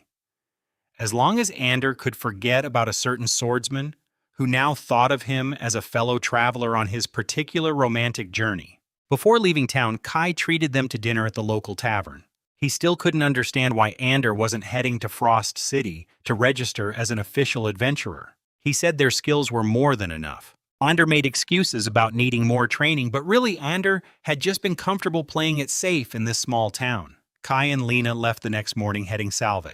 He invited him to join them someday. Ander smiled and waved secretly, hoping they had never crossed paths again. Nice guy. But his kindred spirit misunderstanding was something Ander desperately wanted to leave behind. After the bear hunt, their reputation in town peaked. Nobody dared badmouth them to their faces anymore. But the whispers got even more creative. People decided Ander had a fetish for ugly things and that it was some kind of rare disease. Ander nearly exploded when Ander heard that. These people's beauty standards were beyond saving. Ander channeled his frustration into hunting. They spent over a month going deep into the Black Forest, taking down wolves and other game. Money wasn't an issue anymore, so Ander even stopped selling salves. Then Ander noticed a problem. The Adventurer's Handbook stopped giving rewards. No matter how many wolves or rabbits they killed, nothing. Zero response. Ander realized they had outgrown this area. The handbook needed real challenges, not routine hunts. Their growth had completely stalled. There was only one answer. Leave Frost Wind Town and become real adventurers. Ander brought it up that evening by the fire. Sarah jumped at the idea immediately. She hated this town and its cruel stares. Alina looked around their little shack, the one they had patched up together from nothing into something like a home. She was quiet for a moment. Then she looked at him and said, "Wherever you are is home." That hit him hard. In the firelight, they drifted closer. Her lips were right there. Ander leaned in. Ahem. Sarah's icy cough shattered the moment. She stood with arms crossed, glaring. If they were leaving, let's decide already. Stop wasting time. The mood was completely destroyed. Alina turned bright red, ears drooping. Ander wanted to scream. They started packing that night. Money, weapons, gear, anything too heavy to carry would stay behind. Then, in the dead of night, Sarah shook them awake. Something was wrong. Ander listened and heard it. Clashing metal, screaming, inhuman roaring sounds that had no business existing in a sleeping town. They threw on their armor, grabbed weapons, and stepped outside. The town was on fire. Multiple buildings were burning, painting the night sky blood red. The sounds of fighting, crying, and terrible howling filled the air. Frostwind Town looked like it was being torn apart. Alina gripped her sword, voice shaking. "What's happening?" Sarah's cat eyes narrowed to slits. "Nothing good." Ander stared at the hellish scene, face grim. Whatever was attacking this town, they were about to find out. His first instinct when Ander saw the burning town was to run, grab the girls, grab the money, disappear into the black forest. They were leaving anyway, right? But then Ander thought about the people here. Natasha, who'd saved them from those thugs. The old miner who bought his salves. The grumpy herbalist who saved Alina's life. This town wasn't all bad. Ander cursed under his breath and made his decision. Ander sent Sarah to scout. She was fast, quiet, and had the best eyes. Alina and Ander killed the fire in their shack, hid in the shadows outside, and waited. Before Sarah returned, 3 bandits came strolling toward their house, laughing about loot and women. They had no idea they were there. The moment one reached for the door, Ander gave the signal. Ander drove his spear through one bandit's back before he even turned around. Alina decapitated the second with a single sword stroke. The third tried to run. She chased him down and took his head off too. 3 kills in seconds. What surprised him was how Ander felt afterward. No nausea, no horror, just adrenaline. Months of killing monsters had changed something in him. Alina looked the same, breathing hard but almost excited. The Berserker class was doing things to her personality. They hid the bodies and waited. Sarah came back looking pale. The news was terrible. Nearly 100 bandits had attacked the town, killing, burning, and looting everything. But the worst part, they had an ogre with them. A real ogre over 3 meters tall, carrying a massive spiked club. Sarah had watched it kill Sheriff Hank with a single blow. Then it picked up his body and ate him. His blood went cold. The bandits' main target seemed to be the Baron's manor. Most townspeople were hiding in their homes, but Natasha was fighting back, holding a position at the tavern with some volunteers. And the ogre was heading straight for her. Alina grabbed his arm, eyes filling with tears. Natasha helped him. She's a good person. They can't let her die. She was right. Natasha had saved them when they had nothing. That debt had to be paid. Ander swore and started preparing. Ander pulled out every drop of paralysis poison Ander had. Ander had been stockpiling mushroom toxin from their forest trips. Every single arrow of Sarah's got coated. Alina's sword, his spear, everything got poisoned. Ander looked at his team, fully armed and ready. Listen carefully. They harass and distract. They do not fight that thing head on. Understood? They both answered. Ander raised his poison-tipped spear toward the burning center of town and said, "Let's go!" They moved through the burning town using the chaos as cover. Dead bodies lay along the road. Then they found 8 bandits herding dozens of terrified townspeople toward the Baron's manor, planning to use them as human shields to force the gates open. Sarah signaled from a rooftop. Ander gave the order to attack. Sarah's first arrow went straight through a bandit's eye socket. Instant kill. Her second arrow dropped another before they even figured out where the shots came from. Alina and Ander charged from 2 directions. She met a bandit's sword swing head-on and overpowered him completely. Her strength now rivaled Natasha's. She split him open from shoulder to chest, then decapitated the next one before he could react. Ander fought 2 bandits at once using his shield and thrust technique. One sword bounced off his shield while his poison spear found his side. The other grabbed his spear, so Ander dropped it, pulled his dagger, and stabbed him in the gut while he was off balance. Then Ander cut his throat. Ander finished off both to make sure they were dead. When it was over, Ander was drenched in blood. The rescued townspeople stared at them. The ugly freaks and the weirdo they'd mocked for months had just saved their lives. Ander didn't have time for their guilt. Ander told them to find somewhere safe and lock themselves in. They pushed toward the tavern where Sarah had seen Natasha fighting. What they found was a nightmare. Natasha and her hunters had been drinking there when the attack started. They'd killed the first wave but had no proper weapons, just stolen swords and kitchen knives. Bandit archers pinned them inside. They'd retreated to the second floor, but then the ogre arrived. It had smashed through the tavern's front door like it was paper. The thing was terrifying, over 3 meters tall, carrying a spiked club caked with blood and brain matter. One casual swing had turned a man and the table he was hiding behind into pulp. The bandits then set the first floor on fire, trapping everyone upstairs. They hit them from behind. Sarah picked off the archers from a rooftop while Alina and Ander rushed the ones on the ground. They cleared them in seconds. Natasha spotted them from the second floor window. Relief flooded her face, but it was short-lived. The ogre came roaring out of the burning tavern, ripping Sarah's poison arrow from its neck. The arrow had sunken deep, so the toxin was in its blood, but the thing barely seemed to notice. It raised that horrifying club and charged straight at them. Ander screamed for Alina to fall back. There was no way they were fighting this thing head-on. Not yet. The poison needed time to work, if it even could, on something this big. Against a charging ogre, there was only one strategy. Don't let it touch you. Run kite and let the poison do its work. Sarah kept shooting from the rooftops. Her second poison arrow hit the ogre's neck again, right near the first wound. The thing screamed and ripped the arrow out, but the toxin stayed inside.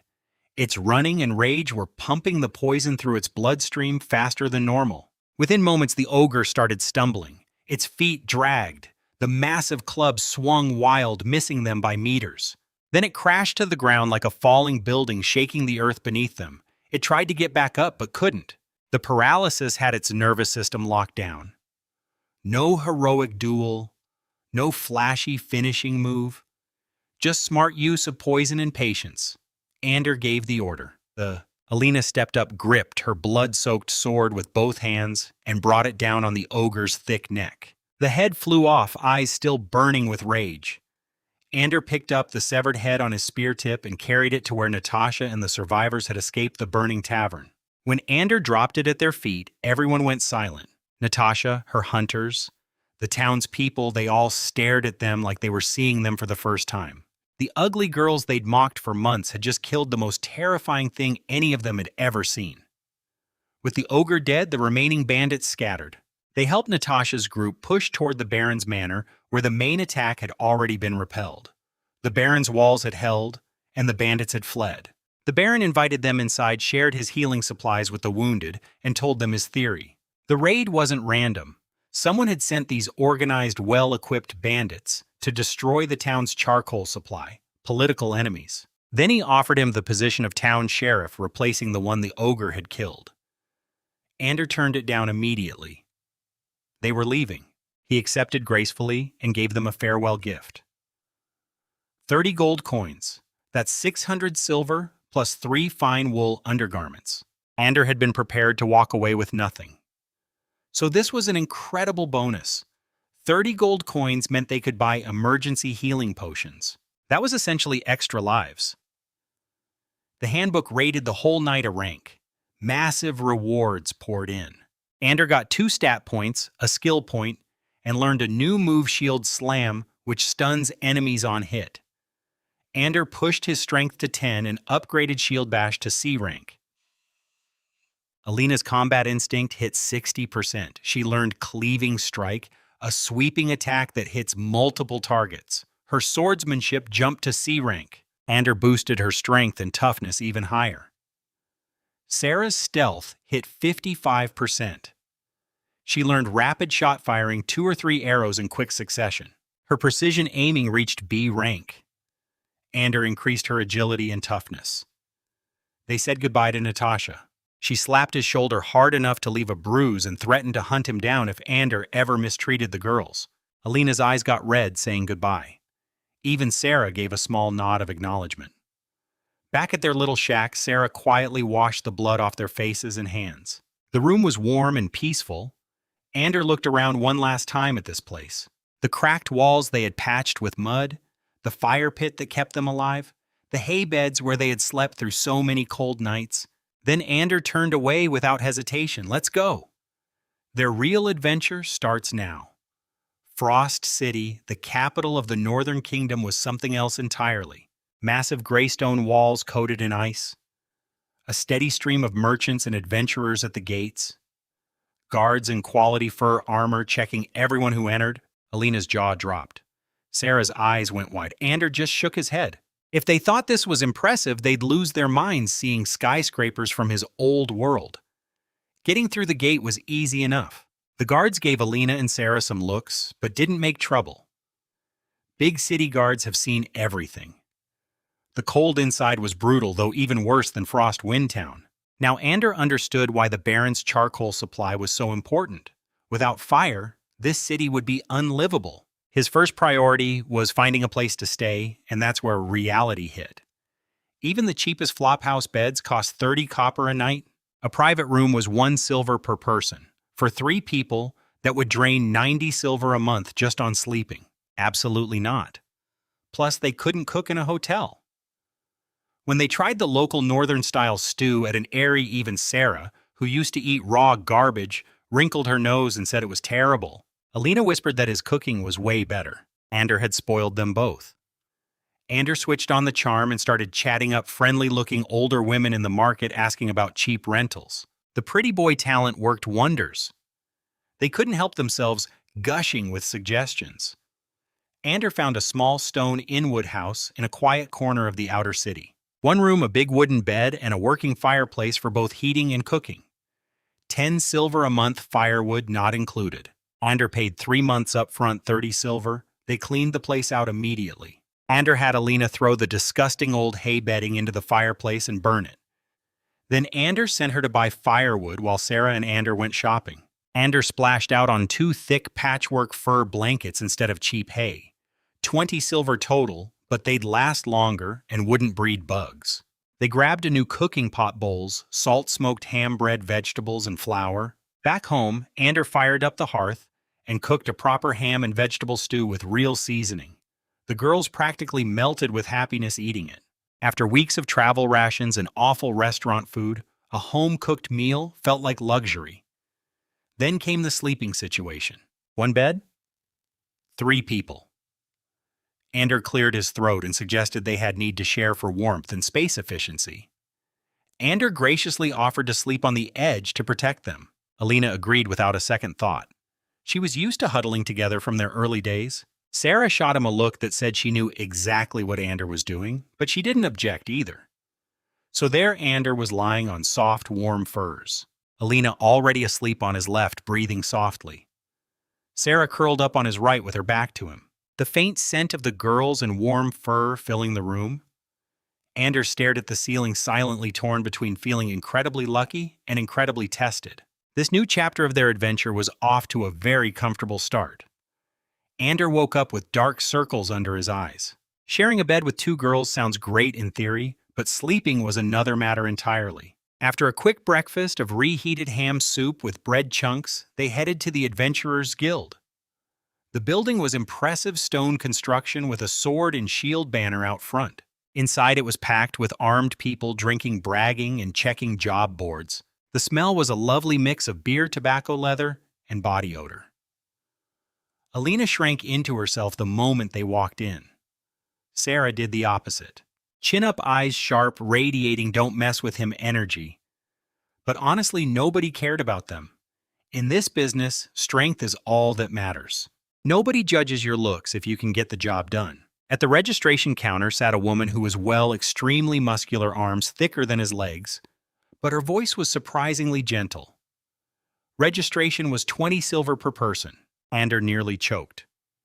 60 silver for 3 people. But she explained it included a magical assessment using a crystal ball, plus official adventurer ID cards valid across the entire continent. Think of it as a one-time professional certification. When she put it that way, Ander swallowed his pain and paid up. They each touched the crystal ball. It glowed, read their abilities, and produced metal cards with their information. The results were humbling for him. His card reader, Shield Warrior. Overall strength, C. Adventurer, rank F. Alina got B rank strength.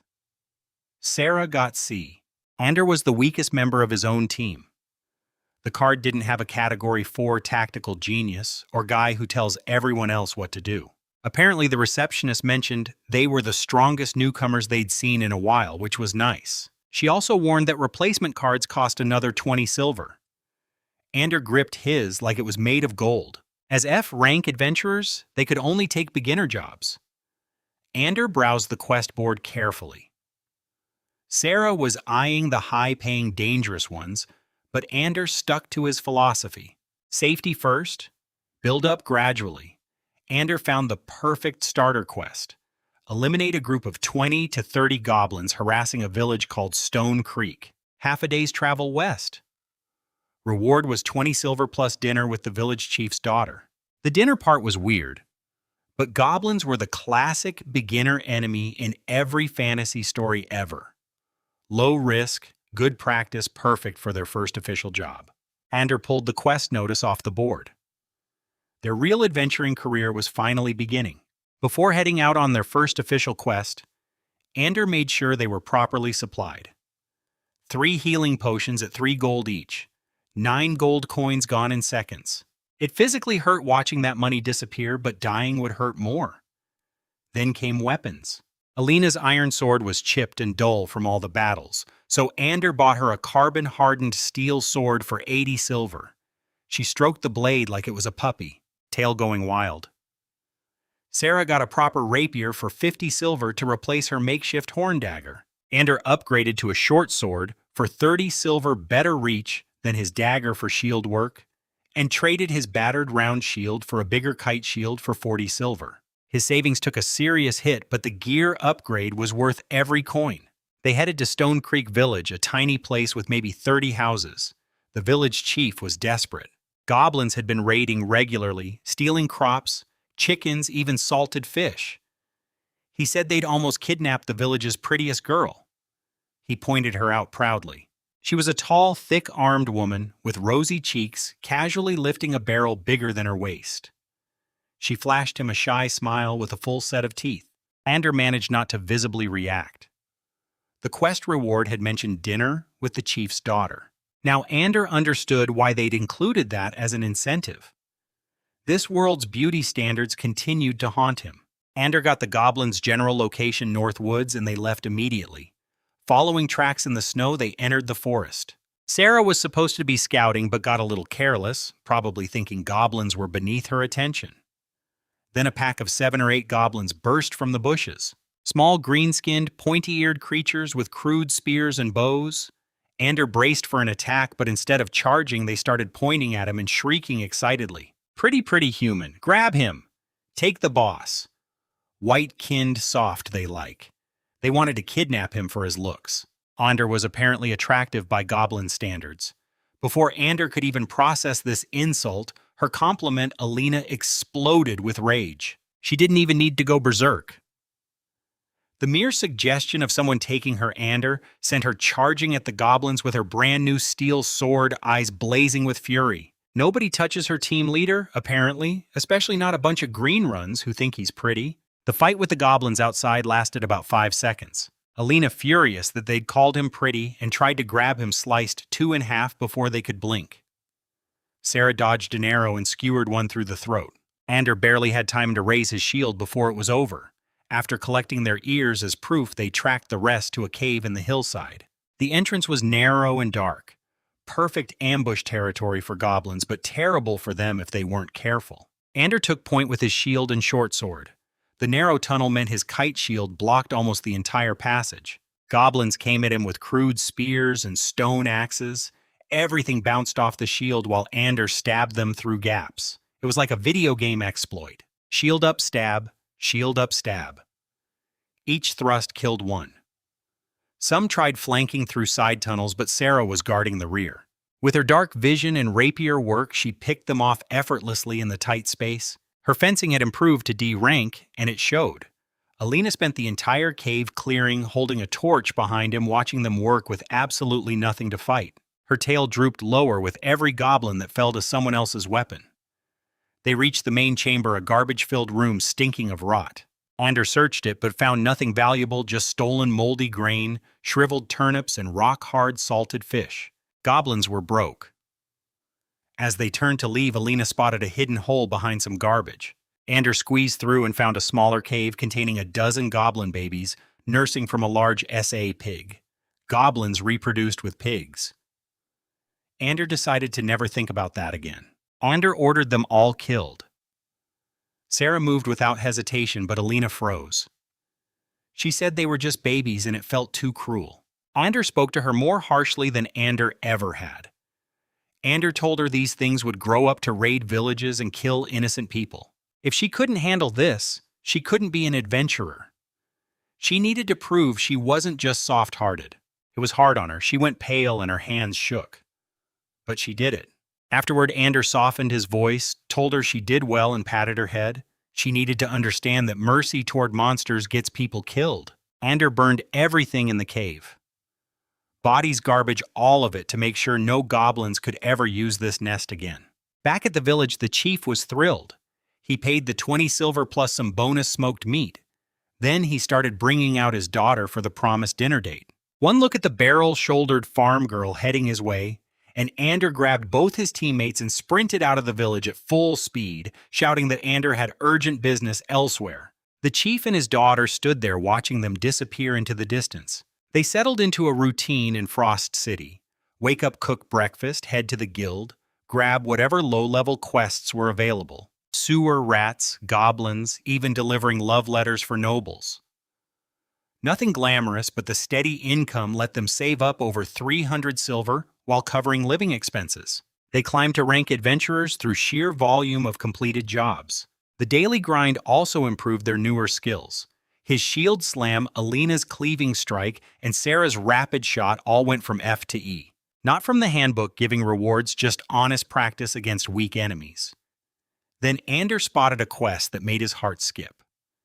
Escort 2 Alchemy Guild apprentices to the northern ice plains to gather herbs. The pay was decent, 50 silver per person for 8 days, but that wasn't why Ander wanted it. The words Alchemy Guild and Herb Apprentices were what caught his eye. Ever since Ander had seen those miraculous healing potions, Ander had been desperate to learn about real alchemy. This mission could be his way in. Even just watching and chatting with actual students would be valuable. Ander grabbed the quest immediately. Then reality set in. The northern ice plains would be brutally cold. Their current gear wouldn't cut it. Ander took the girls shopping and spent a small fortune. Insulated leather jackets with layered padding, 60. Silver each, 180 total. Windproof fur-lined cloaks, 20 each, 60 total. New fur padded helmets, 15 each, 45 total. Insulated gloves and reinforced boots, 20%, 60 total. His savings took a devastating hit, but freezing to death would be worse. Next morning at the Alchemy Guild, the other 3 escorts were already waiting, fellow ear rankers in worn-out gear. They took one look at their brand new equipment and started muttering about rich kids. Ander ignored them. 2 nervous-looking apprentices came out, followed by a third figure in a hooded robe with a bear cub trotting at her feet. The other escorts immediately protested. The quest said 2 apprentices, not 3 people, plus a wild animal. The hooded girl introduced herself as Lydia. Then she pulled out a fistful of gold coins and offered everyone 3 gold each as a bonus on top of the regular pay. That was 60 extra silver per person. The complaints evaporated instantly. Suddenly everyone was smiling, complimenting the bear cub and volunteering to carry her bags. Ander was curious about this mysterious rich girl and her pet bear, but Ander kept his questions to myself. 3 gold coins bought a lot of goodwill and silence. They loaded into a covered wagon pulled by 2 sturdy horses and their strange caravan. 3 well-equipped fighters, 3 budget escorts, 2 apprentices, 1 wealthy mystery girl, and 1 baby bear, headed north into the frozen unknown. The wagon ride north was cramped. 9 people and a baby bear stuffed into one cart. Alina and Sarah pulled their helmets low to hide their ears, avoiding trouble. Lydia stayed hooded in her corner, quietly petting her bear cub. Ander had already used his sharp eye on her. Her full name was Lydia Frost. Same family name as the Northern Kingdom's royalty, a rank combat potential. The handbook called her a noble young lady sneaking out in disguise. Combined with the gold coin she threw around and the pet bear cub, It was pretty obvious she was almost certainly a princess. Ander kept that discovery to myself. Knowing royal secrets gets people killed. Instead, Ander focused on what Ander had actually come for, chatting up the two herb apprentices. They were young and talkative. Ander learned that herbalists work with natural plant properties to make basic medicines, essentially what Ander had been doing with his salves. Alchemists, on the other hand, are people with minor magical talent who use magic to purify and combine ingredients into much more powerful potions. That's why healing potions cost a fortune. They require both rare materials and magical ability to produce. Enchanting is a further specialization within alchemy. The apprentices clammed up when Ander tried fishing for actual recipes, though. The guild keeps its knowledge locked down tight. Ander also picked up a random skill from chatting with the wagon driver. Wagon driving F rank. Useless for now, but who knows? On the third day, the road became impassable. They left the wagon at a frontier town and hiked into the actual ice plains. It was a world of pure white, knee-deep snow, cutting wind, a pale sun that gave no warmth. Even with their expensive gear, the cold bit through. That night, they camped in a rocky hollow sheltered from the wind. Ander cooked smoked meat and oat porridge over a campfire. Then Lydia told a story that made his ears perk up. She described an ancient witch who loved a northern prince but was too unusual looking to win him. So she cast a spell that reversed the entire kingdom's beauty standards. Her strange appearance became the ideal of beauty, and normal-looking people became ugly. She married the prince and lived happily ever after. Everyone laughed it off as a fairy tale. But this story came from a girl with the royal family name. It didn't sound like fiction to him. It sounded like family history wrapped in legend. The bizarre beauty standards of this kingdom might actually be the result of an ancient magical curse. That was a lot to process. Next morning, they entered an ice canyon to search for the target herbs, frost mushrooms that grow in hidden crevices along ice walls. The apprentices worked slowly and carefully. Lydia seemed distracted scanning the deep canyon like she was looking for something specific. Ander got bored and started poking around myself. Ander actually found a frost mushroom ice cold to the touch, radiating chill. His sharp memory identified it as having cold resistance and detoxification properties, even edible in small amounts. Ander pocketed it immediately. Then Sarah's warning call echoed from above. Ander raised his shield instantly. Something was coming. The snow wolves from earlier came back that night, trying to ambush them in the dark. Bad decision on their part. Sarah spotted them instantly with her night vision and dropped two with her rapid shot before they could even get close. The rest fled whimpering into the darkness. As they pushed deeper into the canyon, Ander asked Lydia why she'd chosen them. She said she could tell they were different from the others, that they understood what it felt like to be judged for not fitting in. She called them the same kind pretty smooth for a princess doing recruitment. She told him that beyond the ice plains lay the savage wastes home to barbaric tribes. Good to know where not to go. Then Sarah froze and gave her most urgent danger signal. Something huge was coming. A creature rounded an ice wall nearly 2 and 1 or 2 meters tall, covered in dirty white fur, with claws, twisted features, and hungry little eyes. Lydia identified it as a northern ice troll, known for extreme regeneration and basic intelligence. Sarah hit it with 2 poison arrows to the chest. The troll just pulled them out and the wounds sealed up in seconds. The poison did nothing. Alina carved a deep gash in its thigh. Green blood everywhere, but it healed before their eyes. His spear barely scratched it. They couldn't do enough damage faster than it could regenerate. Ander was about to order Alina to go berserk when Lydia stepped forward. She pulled out a jeweled wand from her robe, chanted something, and launched a fireball straight into the troll's chest.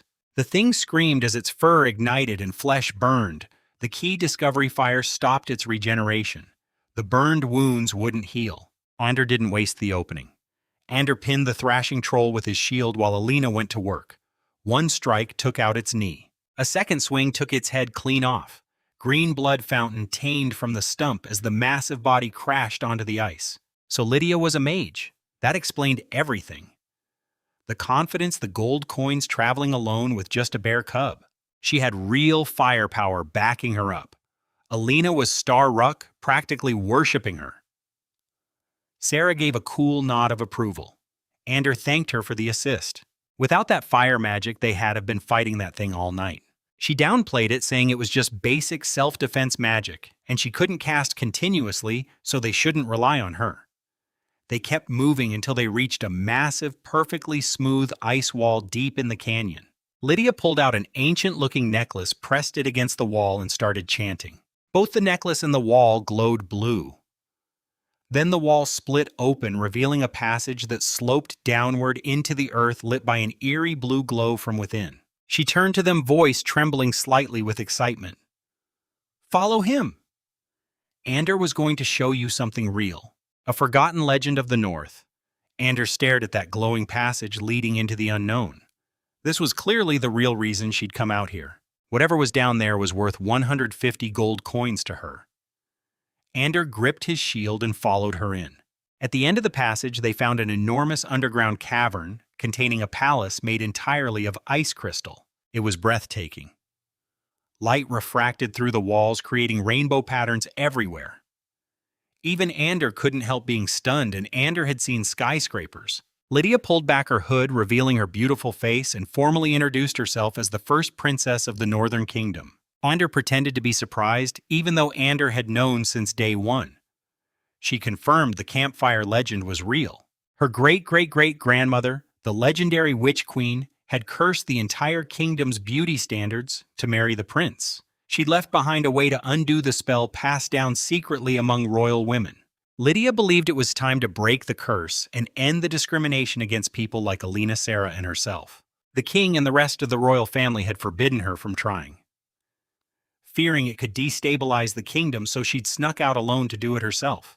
Ander immediately switched from "Ander, don't care," to "D."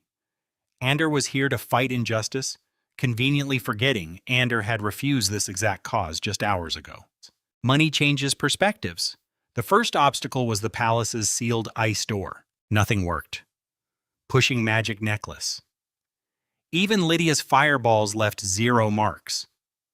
Then Sarah spotted strange mirrors and lenses frozen into the walls around the palace. This was his moment. Years of playing puzzle games kicked, and instantly Ander recognized the setup, a light refraction puzzle. Ander found a hidden socket matching Lydia's necklace, which activated a light beam from above. Then Ander directed Alina and Sarah to adjust the frozen mirrors and lenses, bouncing and focusing the light through a chain of reflections until a concentrated beam hit a symbol on the door. The ice melted, the door opened. Lydia was astonished. She said royal scholars would have needed days to figure this out. Ander played it cool, while silently thanking every Zelda and Tomb Raider game Ander had ever played. Inside, more puzzles awaited: pressure plates, statue pushing wall murals to decode. All standard adventure game fare. His teammates and even the princess were completely lost, but Ander blazed through them like a speedrunner. Alina's worship of him reached new heights. Sarah kept sneaking glances. Lydia went from impressed to genuinely grateful she'd hired him. Finally, they reached the throne room. A massive ice throne radiated intimidating power. Following clues they gathered along the way, Lydia pricked her finger and dripped blood into a groove on the throne's armrest. A hidden wall slid open, revealing a small chamber. Inside, hovering above an ice pedestal, was a small crystal wand with a huge blue gemstone, the magical artifact that could break the beauty curse. Lydia reached for it, face shining with excitement. "Stop!" Princess Lydia. Soldiers burst into the throne room from behind them, and walking in after them the 2 herb apprentices. Their timid student act was completely gone, replaced by cold authority. The male apprentice looked at the stunned princess and said, "Your willfulness ends here. Your Highness." They had been followed. The apprentices had been plants all along, sent to watch the princess and stop her if she tried something exactly like this. The soldiers and the male apprentice told Lydia to hand over the wand and come home. They said the king had ordered it. Lydia refused, standing her ground with royal pride. Ander was calculating his exit strategy. This was royal family drama, not his problem. When everything went sideways, the female apprentice suddenly pulled a dagger and stabbed her partner through the back. He died instantly. Then half the soldiers turned on the other half, cutting them down before they could react. It was a massacre. The woman calmly wiped her blade and revealed the truth. She worked for the Crown Prince Lydia's brother. He wanted the wand destroyed because it would interfere with some business of his. She ordered everyone killed and the story covered up as an accident. She never finished giving orders. The moment Ander heard "kill them all," Ander screamed for Sarah to attack. Sarah's arrow punched through the woman's throat before she could dodge. She dropped choking on her own blood. All that villain monologuing, and she went down in one shot. But the soldiers didn't care. They charged them immediately. Ander threw his spear at a crossbowman, then drew his short sword and started fighting behind his shield. Ander stabbed one soldier under the arm, kicked him into his friends. Alina was terrifying. Her cleaving strike cut 2 soldiers in half at the waist. Sarah's arrows kept finding eyes and throats. They were stronger individually, but they had numbers and zero fear of death. Then their captain smashed a green glass bottle at their feet. Poison gas erupted everywhere. His eyes burned. Ander couldn't breathe, couldn't see. Alina and Sarah were choking. Lydia's spell fizzled mid-cast. The soldiers charged through the gas, holding their breath. That's when the baby bear saved them. It roared and suddenly inflated from a cub into a full-grown bear, slamming soldiers aside like bowling pins. It bought them enough time to stumble out of the poison cloud. Alina berserk. Ander shouted. Her eyes went red. Crank berserk activated, blowing away the poison's effects. She tore into the remaining soldiers like a hurricane of steel. Ander stayed on her flank, blocking attacks she couldn't see.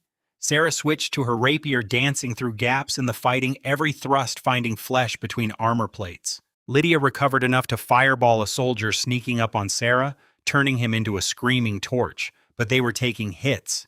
The bear was bleeding badly, slowing down. Alina had sword cuts across her body.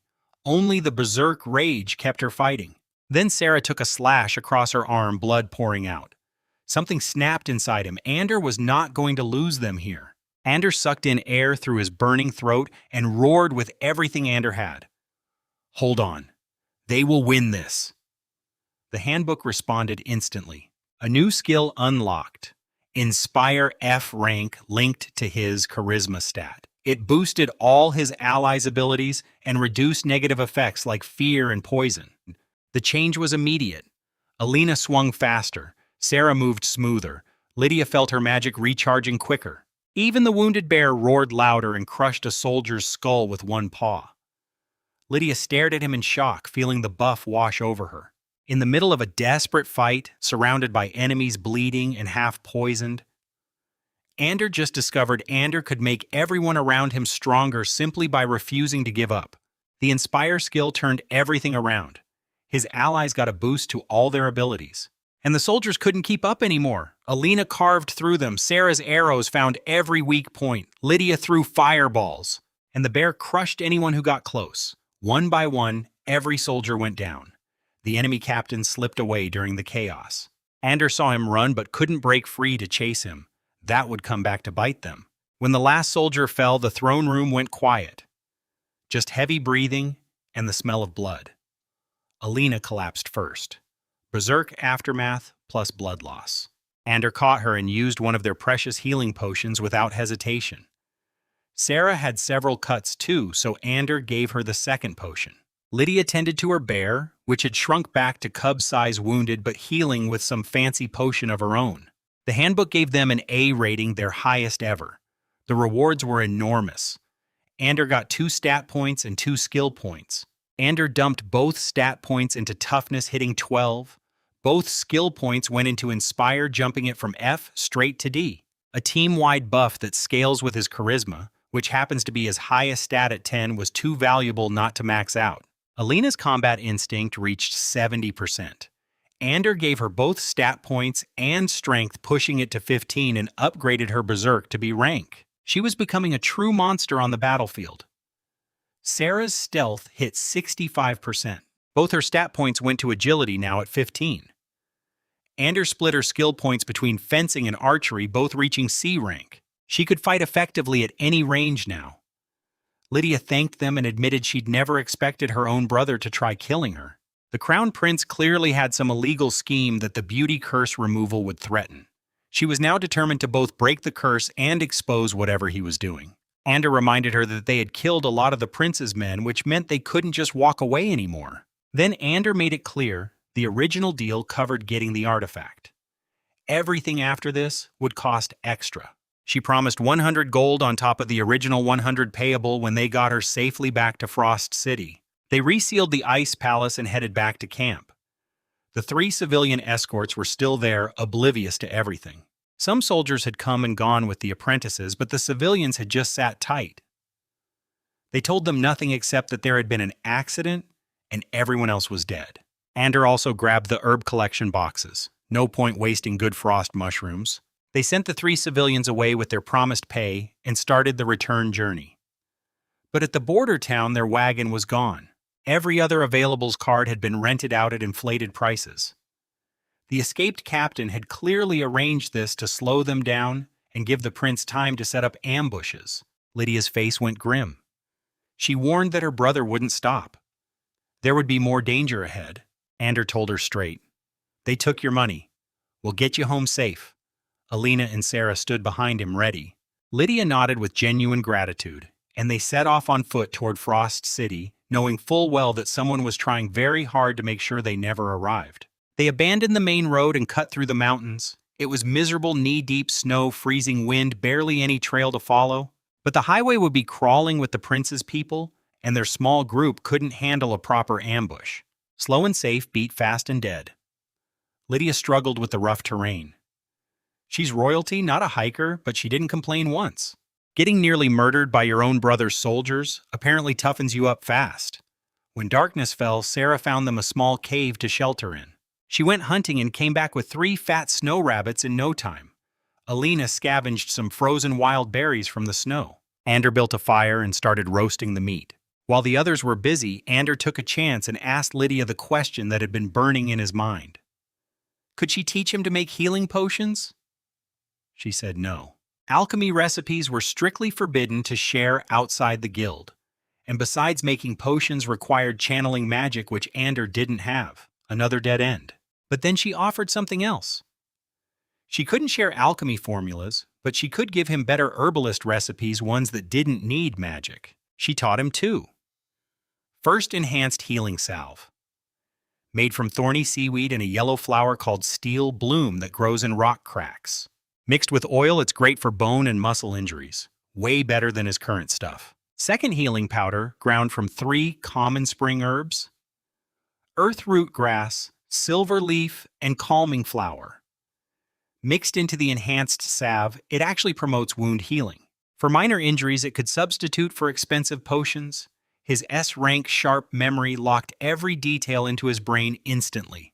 These recipes were a gold, his waiting to happen.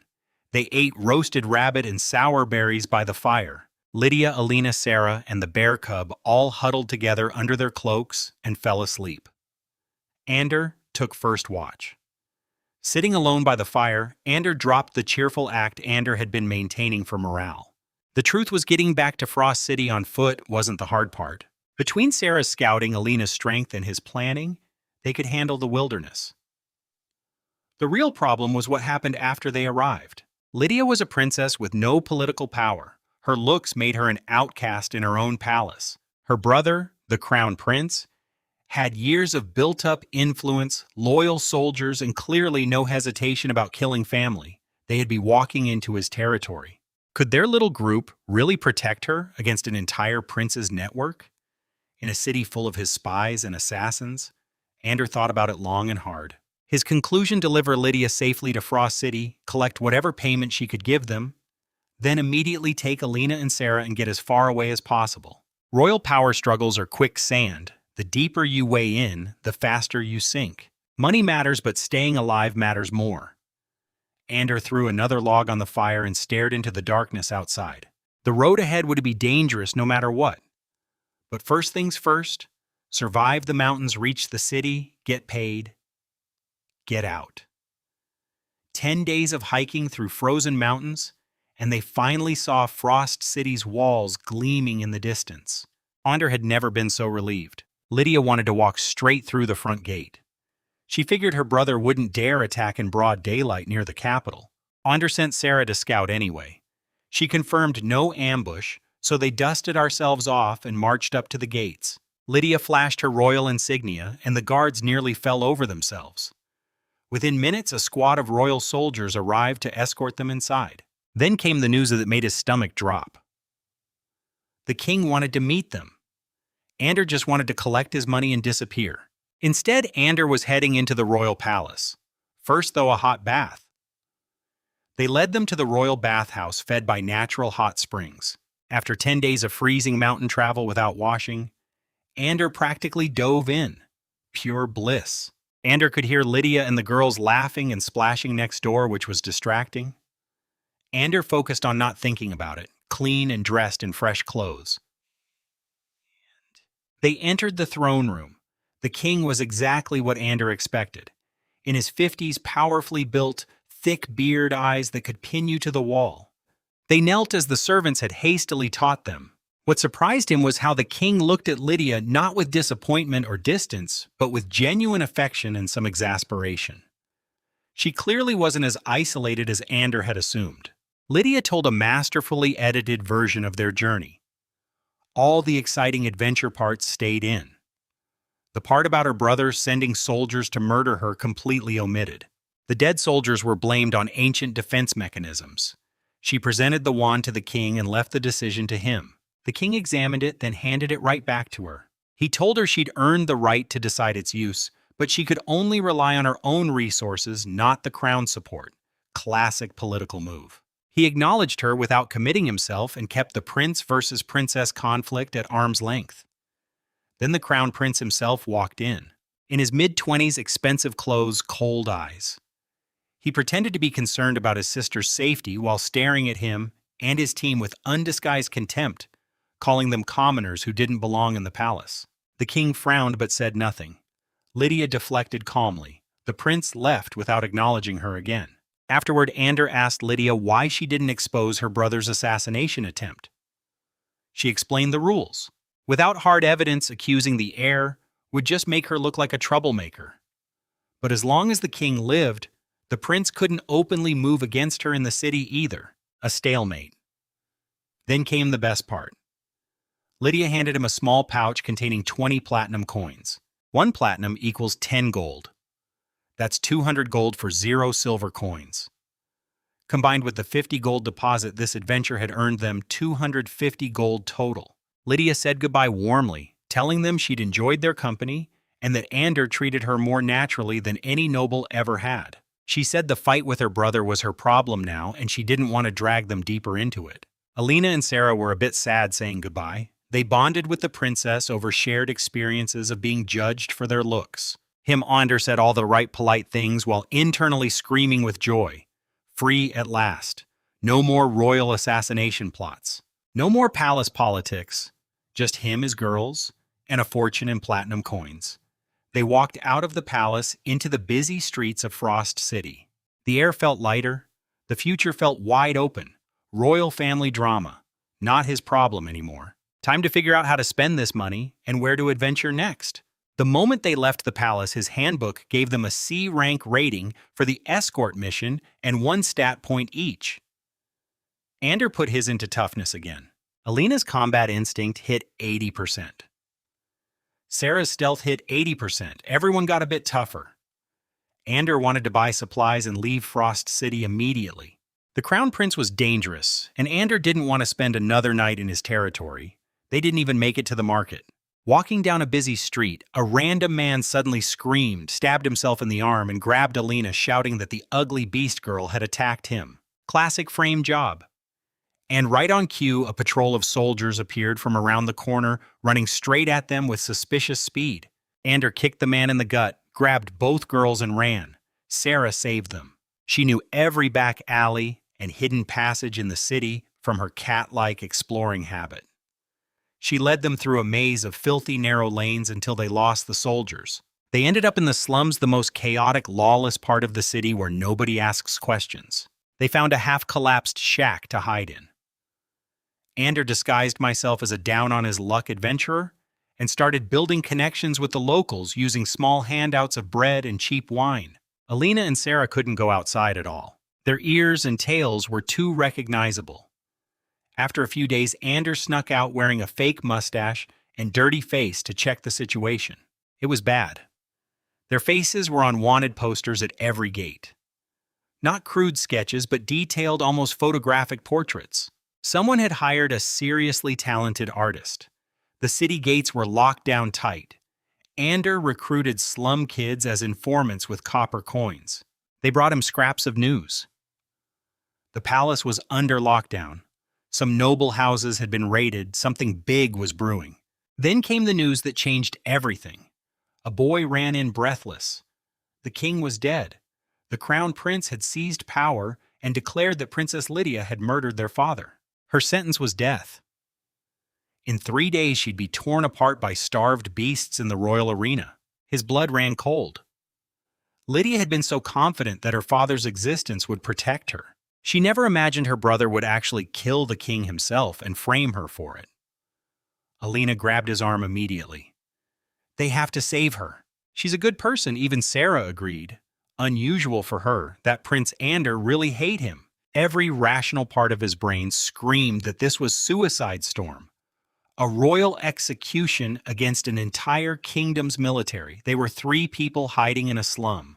But Ander couldn't pretend Ander didn't care. Lydia had fought beside them, trusted them, paid them fairly, and treated Alina and Sarah like equals. And practically speaking, with the prince now in charge, they had be hunted forever anyway. Saving Lydia might be their only shot at any kind of future. Ander looked at their faces, Alina desperate, Sarah determined, and made his decision. Fine. Ander knew that 200 gold was too good to be true. Let's do this. They moved through Frost City at the deadliest hour of the night. The extreme cold was actually their ally.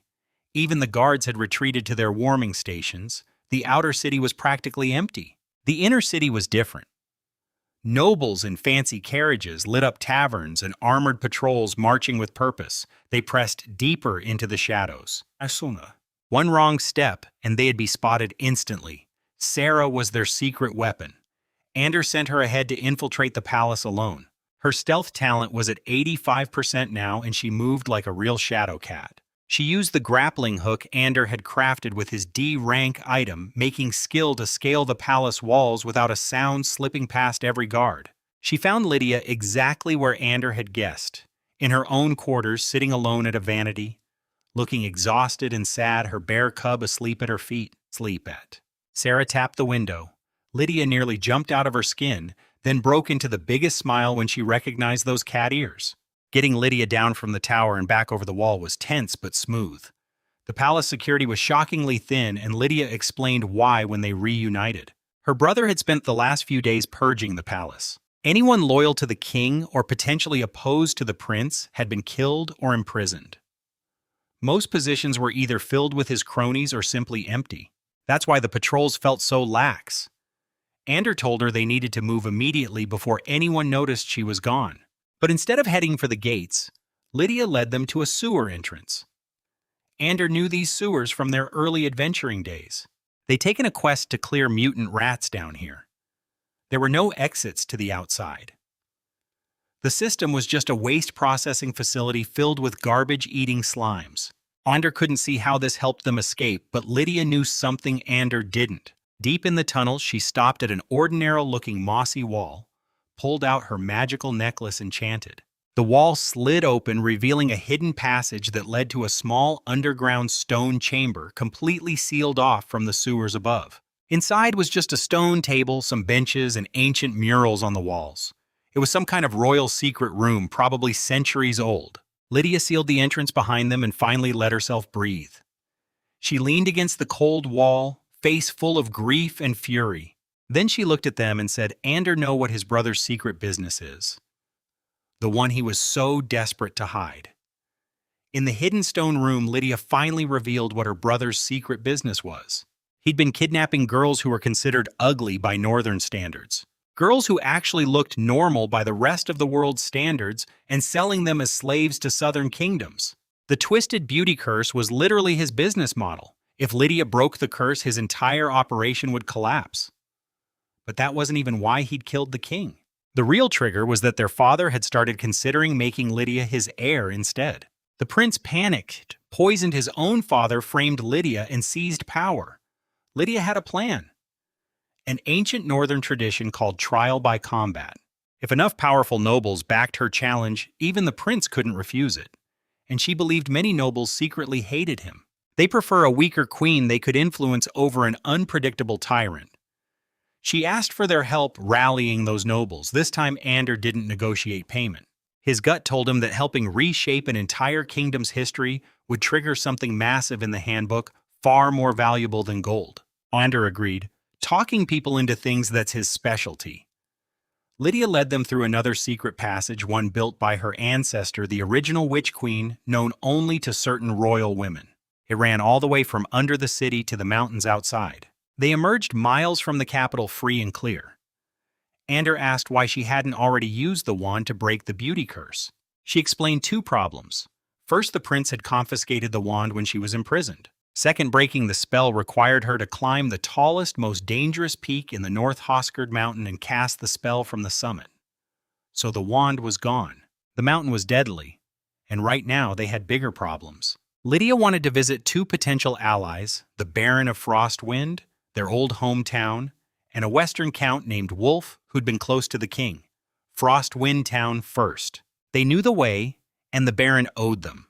As they set out, the handbook awarded B rank for the prison break, giving everyone 2 stat points. Ander pushed his strength to 12. Alina's toughness hit 15. Sarah's agility reached 17. She was becoming impossibly fast. Then the handbook did something completely new. Pages turned on their own to a gold-bordered section Ander had never seen before. Legendary Adventure Chapter Unlocked. Crown of Ice and Fire. Objective Help. Princess Lydia stabilized the Northern Kingdom. Rewards based on final contribution. Warning: extreme difficulty and risk. A kingdom-level storyline. Legendary rewards. His heart was pounding. This was no longer about hunting wolves and selling salves. They were playing for the fate of an entire nation. Now Frostwind Town was just the first stop. The real battle was only beginning.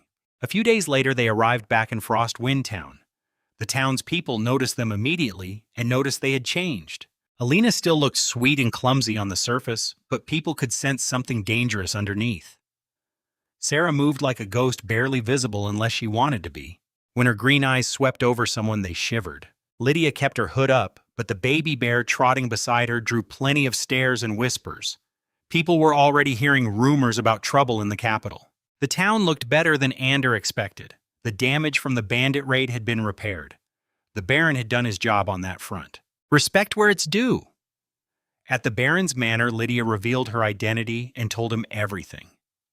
Her brother's slave trade, the king's murder, the frame-up. The Baron slammed his fist on the table so hard the cups jumped. He was furious. When Lydia asked him to support a trial by combat, an ancient northern tradition where disputes between nobles are settled through a fight to the death witnessed by the gods, he hesitated. He warned them that the prince had a champion called Bear Crusher Gree, a half-ogre monster considered the strongest fighter in the north. He even suggested Lydia just run away salve with them. She refused flat out. This was her kingdom, her father's murder to avenge, and her responsibility.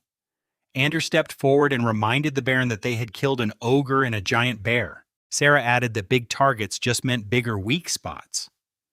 The Baron studied their group. Cocky leader, secretly terrifying dog girl, ice-cold cat girl, assassin, and a princess who wouldn't back down. He made his decision and pledged his full support. Then he laid out the political map. To force the prince into accepting the trial, Lydia needed backing from at least 3 of the 4 great noble houses. The Wolf family, the king's closest friend, likely supporters. The Bear family, mining lords who had grudges against the prince, persuadable. The Deer family, ambitious schemers, probably behind the bandit attack on their town. Difficult. The Eagle family.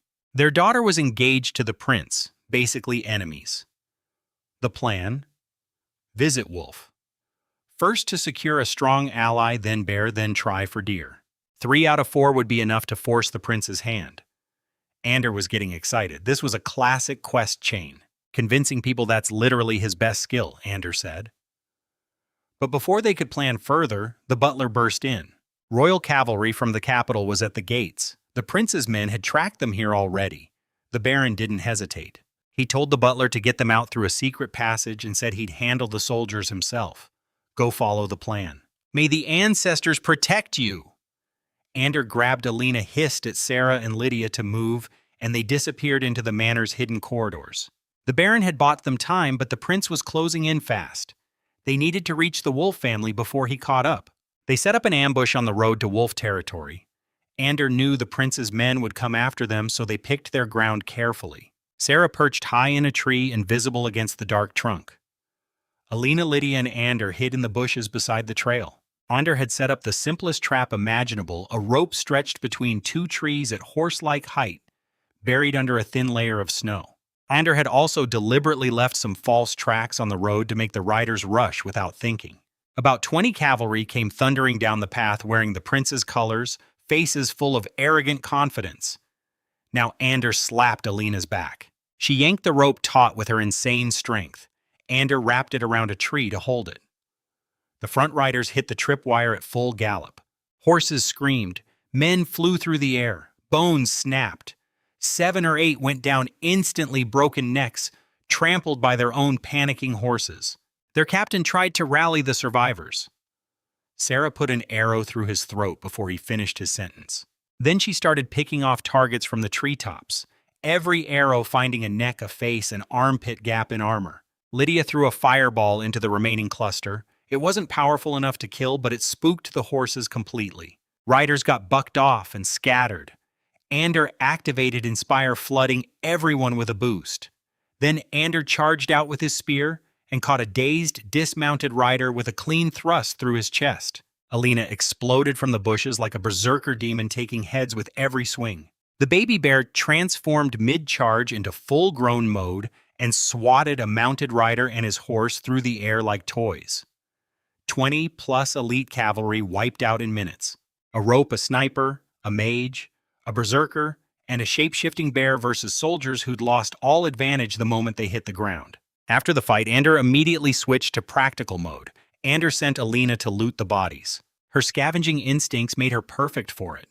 She happily collected coins and valuables, presenting them to him like a dog bringing back a ball. Sarah and Lydia rounded up for war horses that hadn't fled too far. Ander upgraded his spear and grabbed quality steel arrows for Sarah.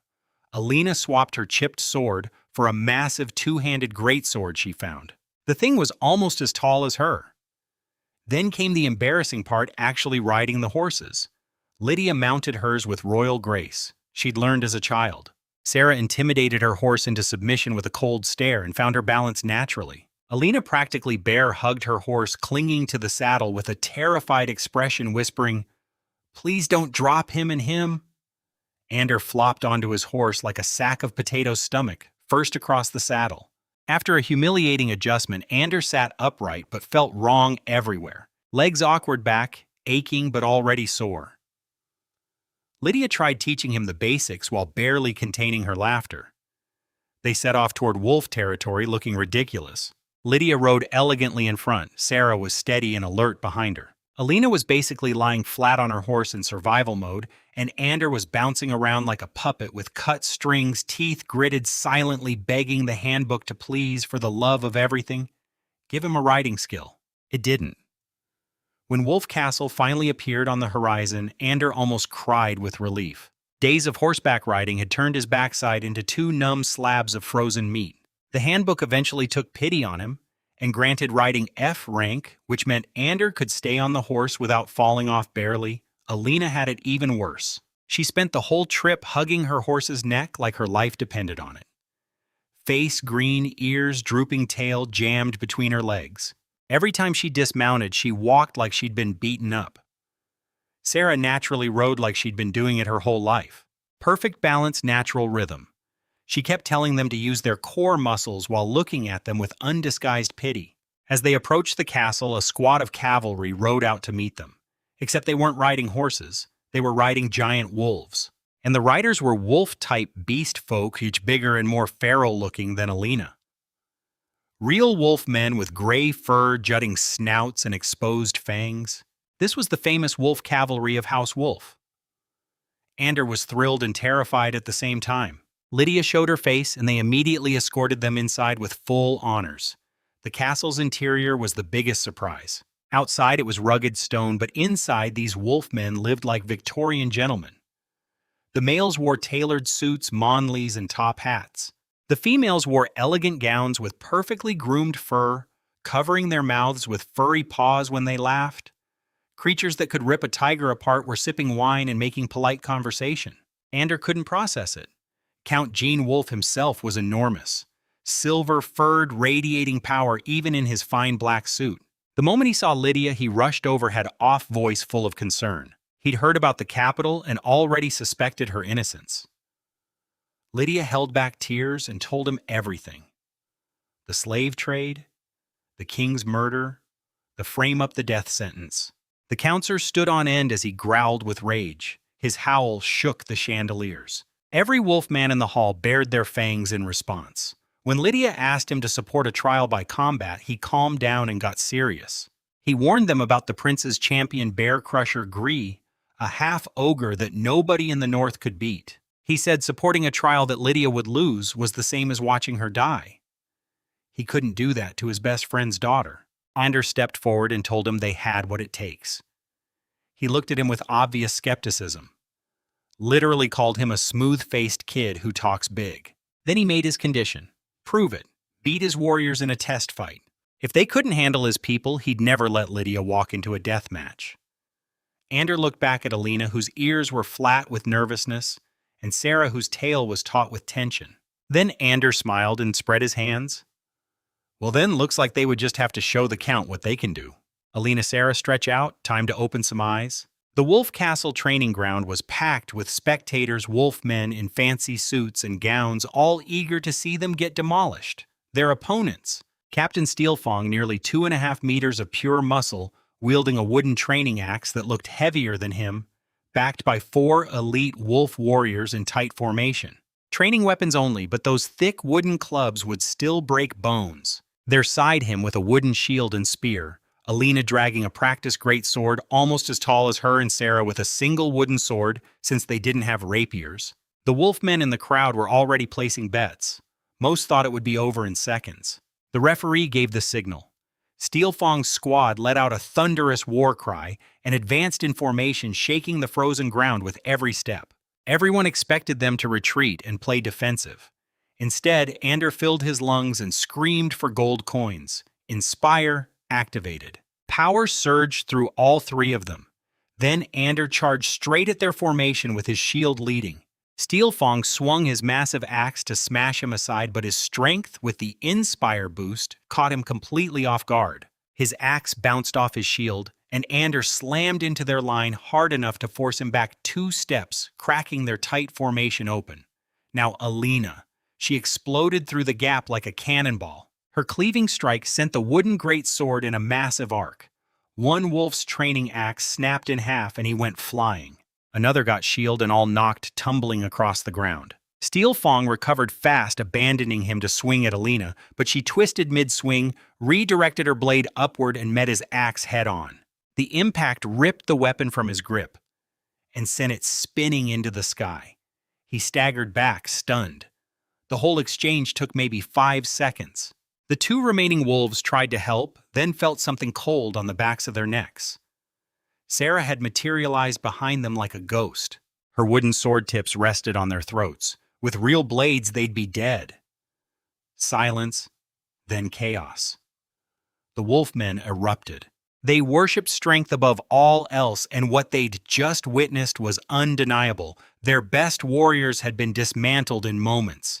The howls of approval shook the castle walls. Count Wolf strode to the center of the field. His amber eyes were bright with surprise and respect. He looked at Lydia and made his declaration. Ander Gene Wolfe pledged the full support of House Wolf for Princess Lydia's trial by combat against Prince Ozzy's. For the late king and for Northern Justice Awo, every wolfman howled in unison. The sound carried across the snowy landscape. Lydia's eyes glistened as she bowed deeply. First ally secured, the handbook lit up with a legendary chapter milestone. Howl of Alliance recorded. 2 stat points and a skill point for him. Ander boosted toughness to 15 and upgraded Inspire to C rank. Alina's combat instinct hit 90% and she got stronger. Sarah's stealth reached 90% and she got tougher. That night the wolves threw a massive feast. Steelfong personally toasted him, saying he'd lost fair and square and that wolves respect power above all else. Ander told him it was pure luck, then buttered him up until he was grinning from ear to Fong-filled ear. Looking at the updated stats, his toughness at 15, Alina's strength at 16, Sarah's agility at 17, they were becoming genuinely formidable. One noble house down 2 more to convince. The prince's champion Bear Crusher Grai was still out there waiting, but for the first time beating him didn't feel completely impossible. They left Wolf Castle at dawn with a small escort of wolf cavalry led by Steelfong. Their destination House Bear's territory to the southeast. Steelfong warned them that House Eagle, whose daughter was engaged to the prince, would be watching every road. Their specialty was intelligence and surveillance, and the wolf count couldn't commit too many troops without risking open war between noble houses. Sure enough, Sarah spotted it, a trained hawk circling high above them way beyond arrow range. An Eagle family spy bird, tracking their every move and reporting back. Ander thought about it like a strategy game. Even with aerial surveillance, information still takes time to travel. The hawk has to fly back or get replaced. There's always a gap. Ander had Sarah watch the bird constantly. When she noticed it being swapped for a fresh one, Ander immediately ordered the group to change direction and sprint into dense forest. They bought themselves some time, but they all knew they'd figure out their destination eventually. That's when Steelfong stepped up with a bold plan. He and his wolves would take the main road disguised as their group, wearing Lydia's cloak, drawing all the attention. They would go on foot through hunting trails, fast and invisible. Lydia protested it was dangerous for them. Steelfong just grinned with all his fangs showing and said wolf cavalry doesn't get caught on open ground. Ander weighed the options and agreed. They needed speed and stealth, not a head-on fight. They split up. Steelfong's wolves rode off looking conspicuous, while they changed into plain traveler clothes, wrapped their weapons, and slipped away on foot.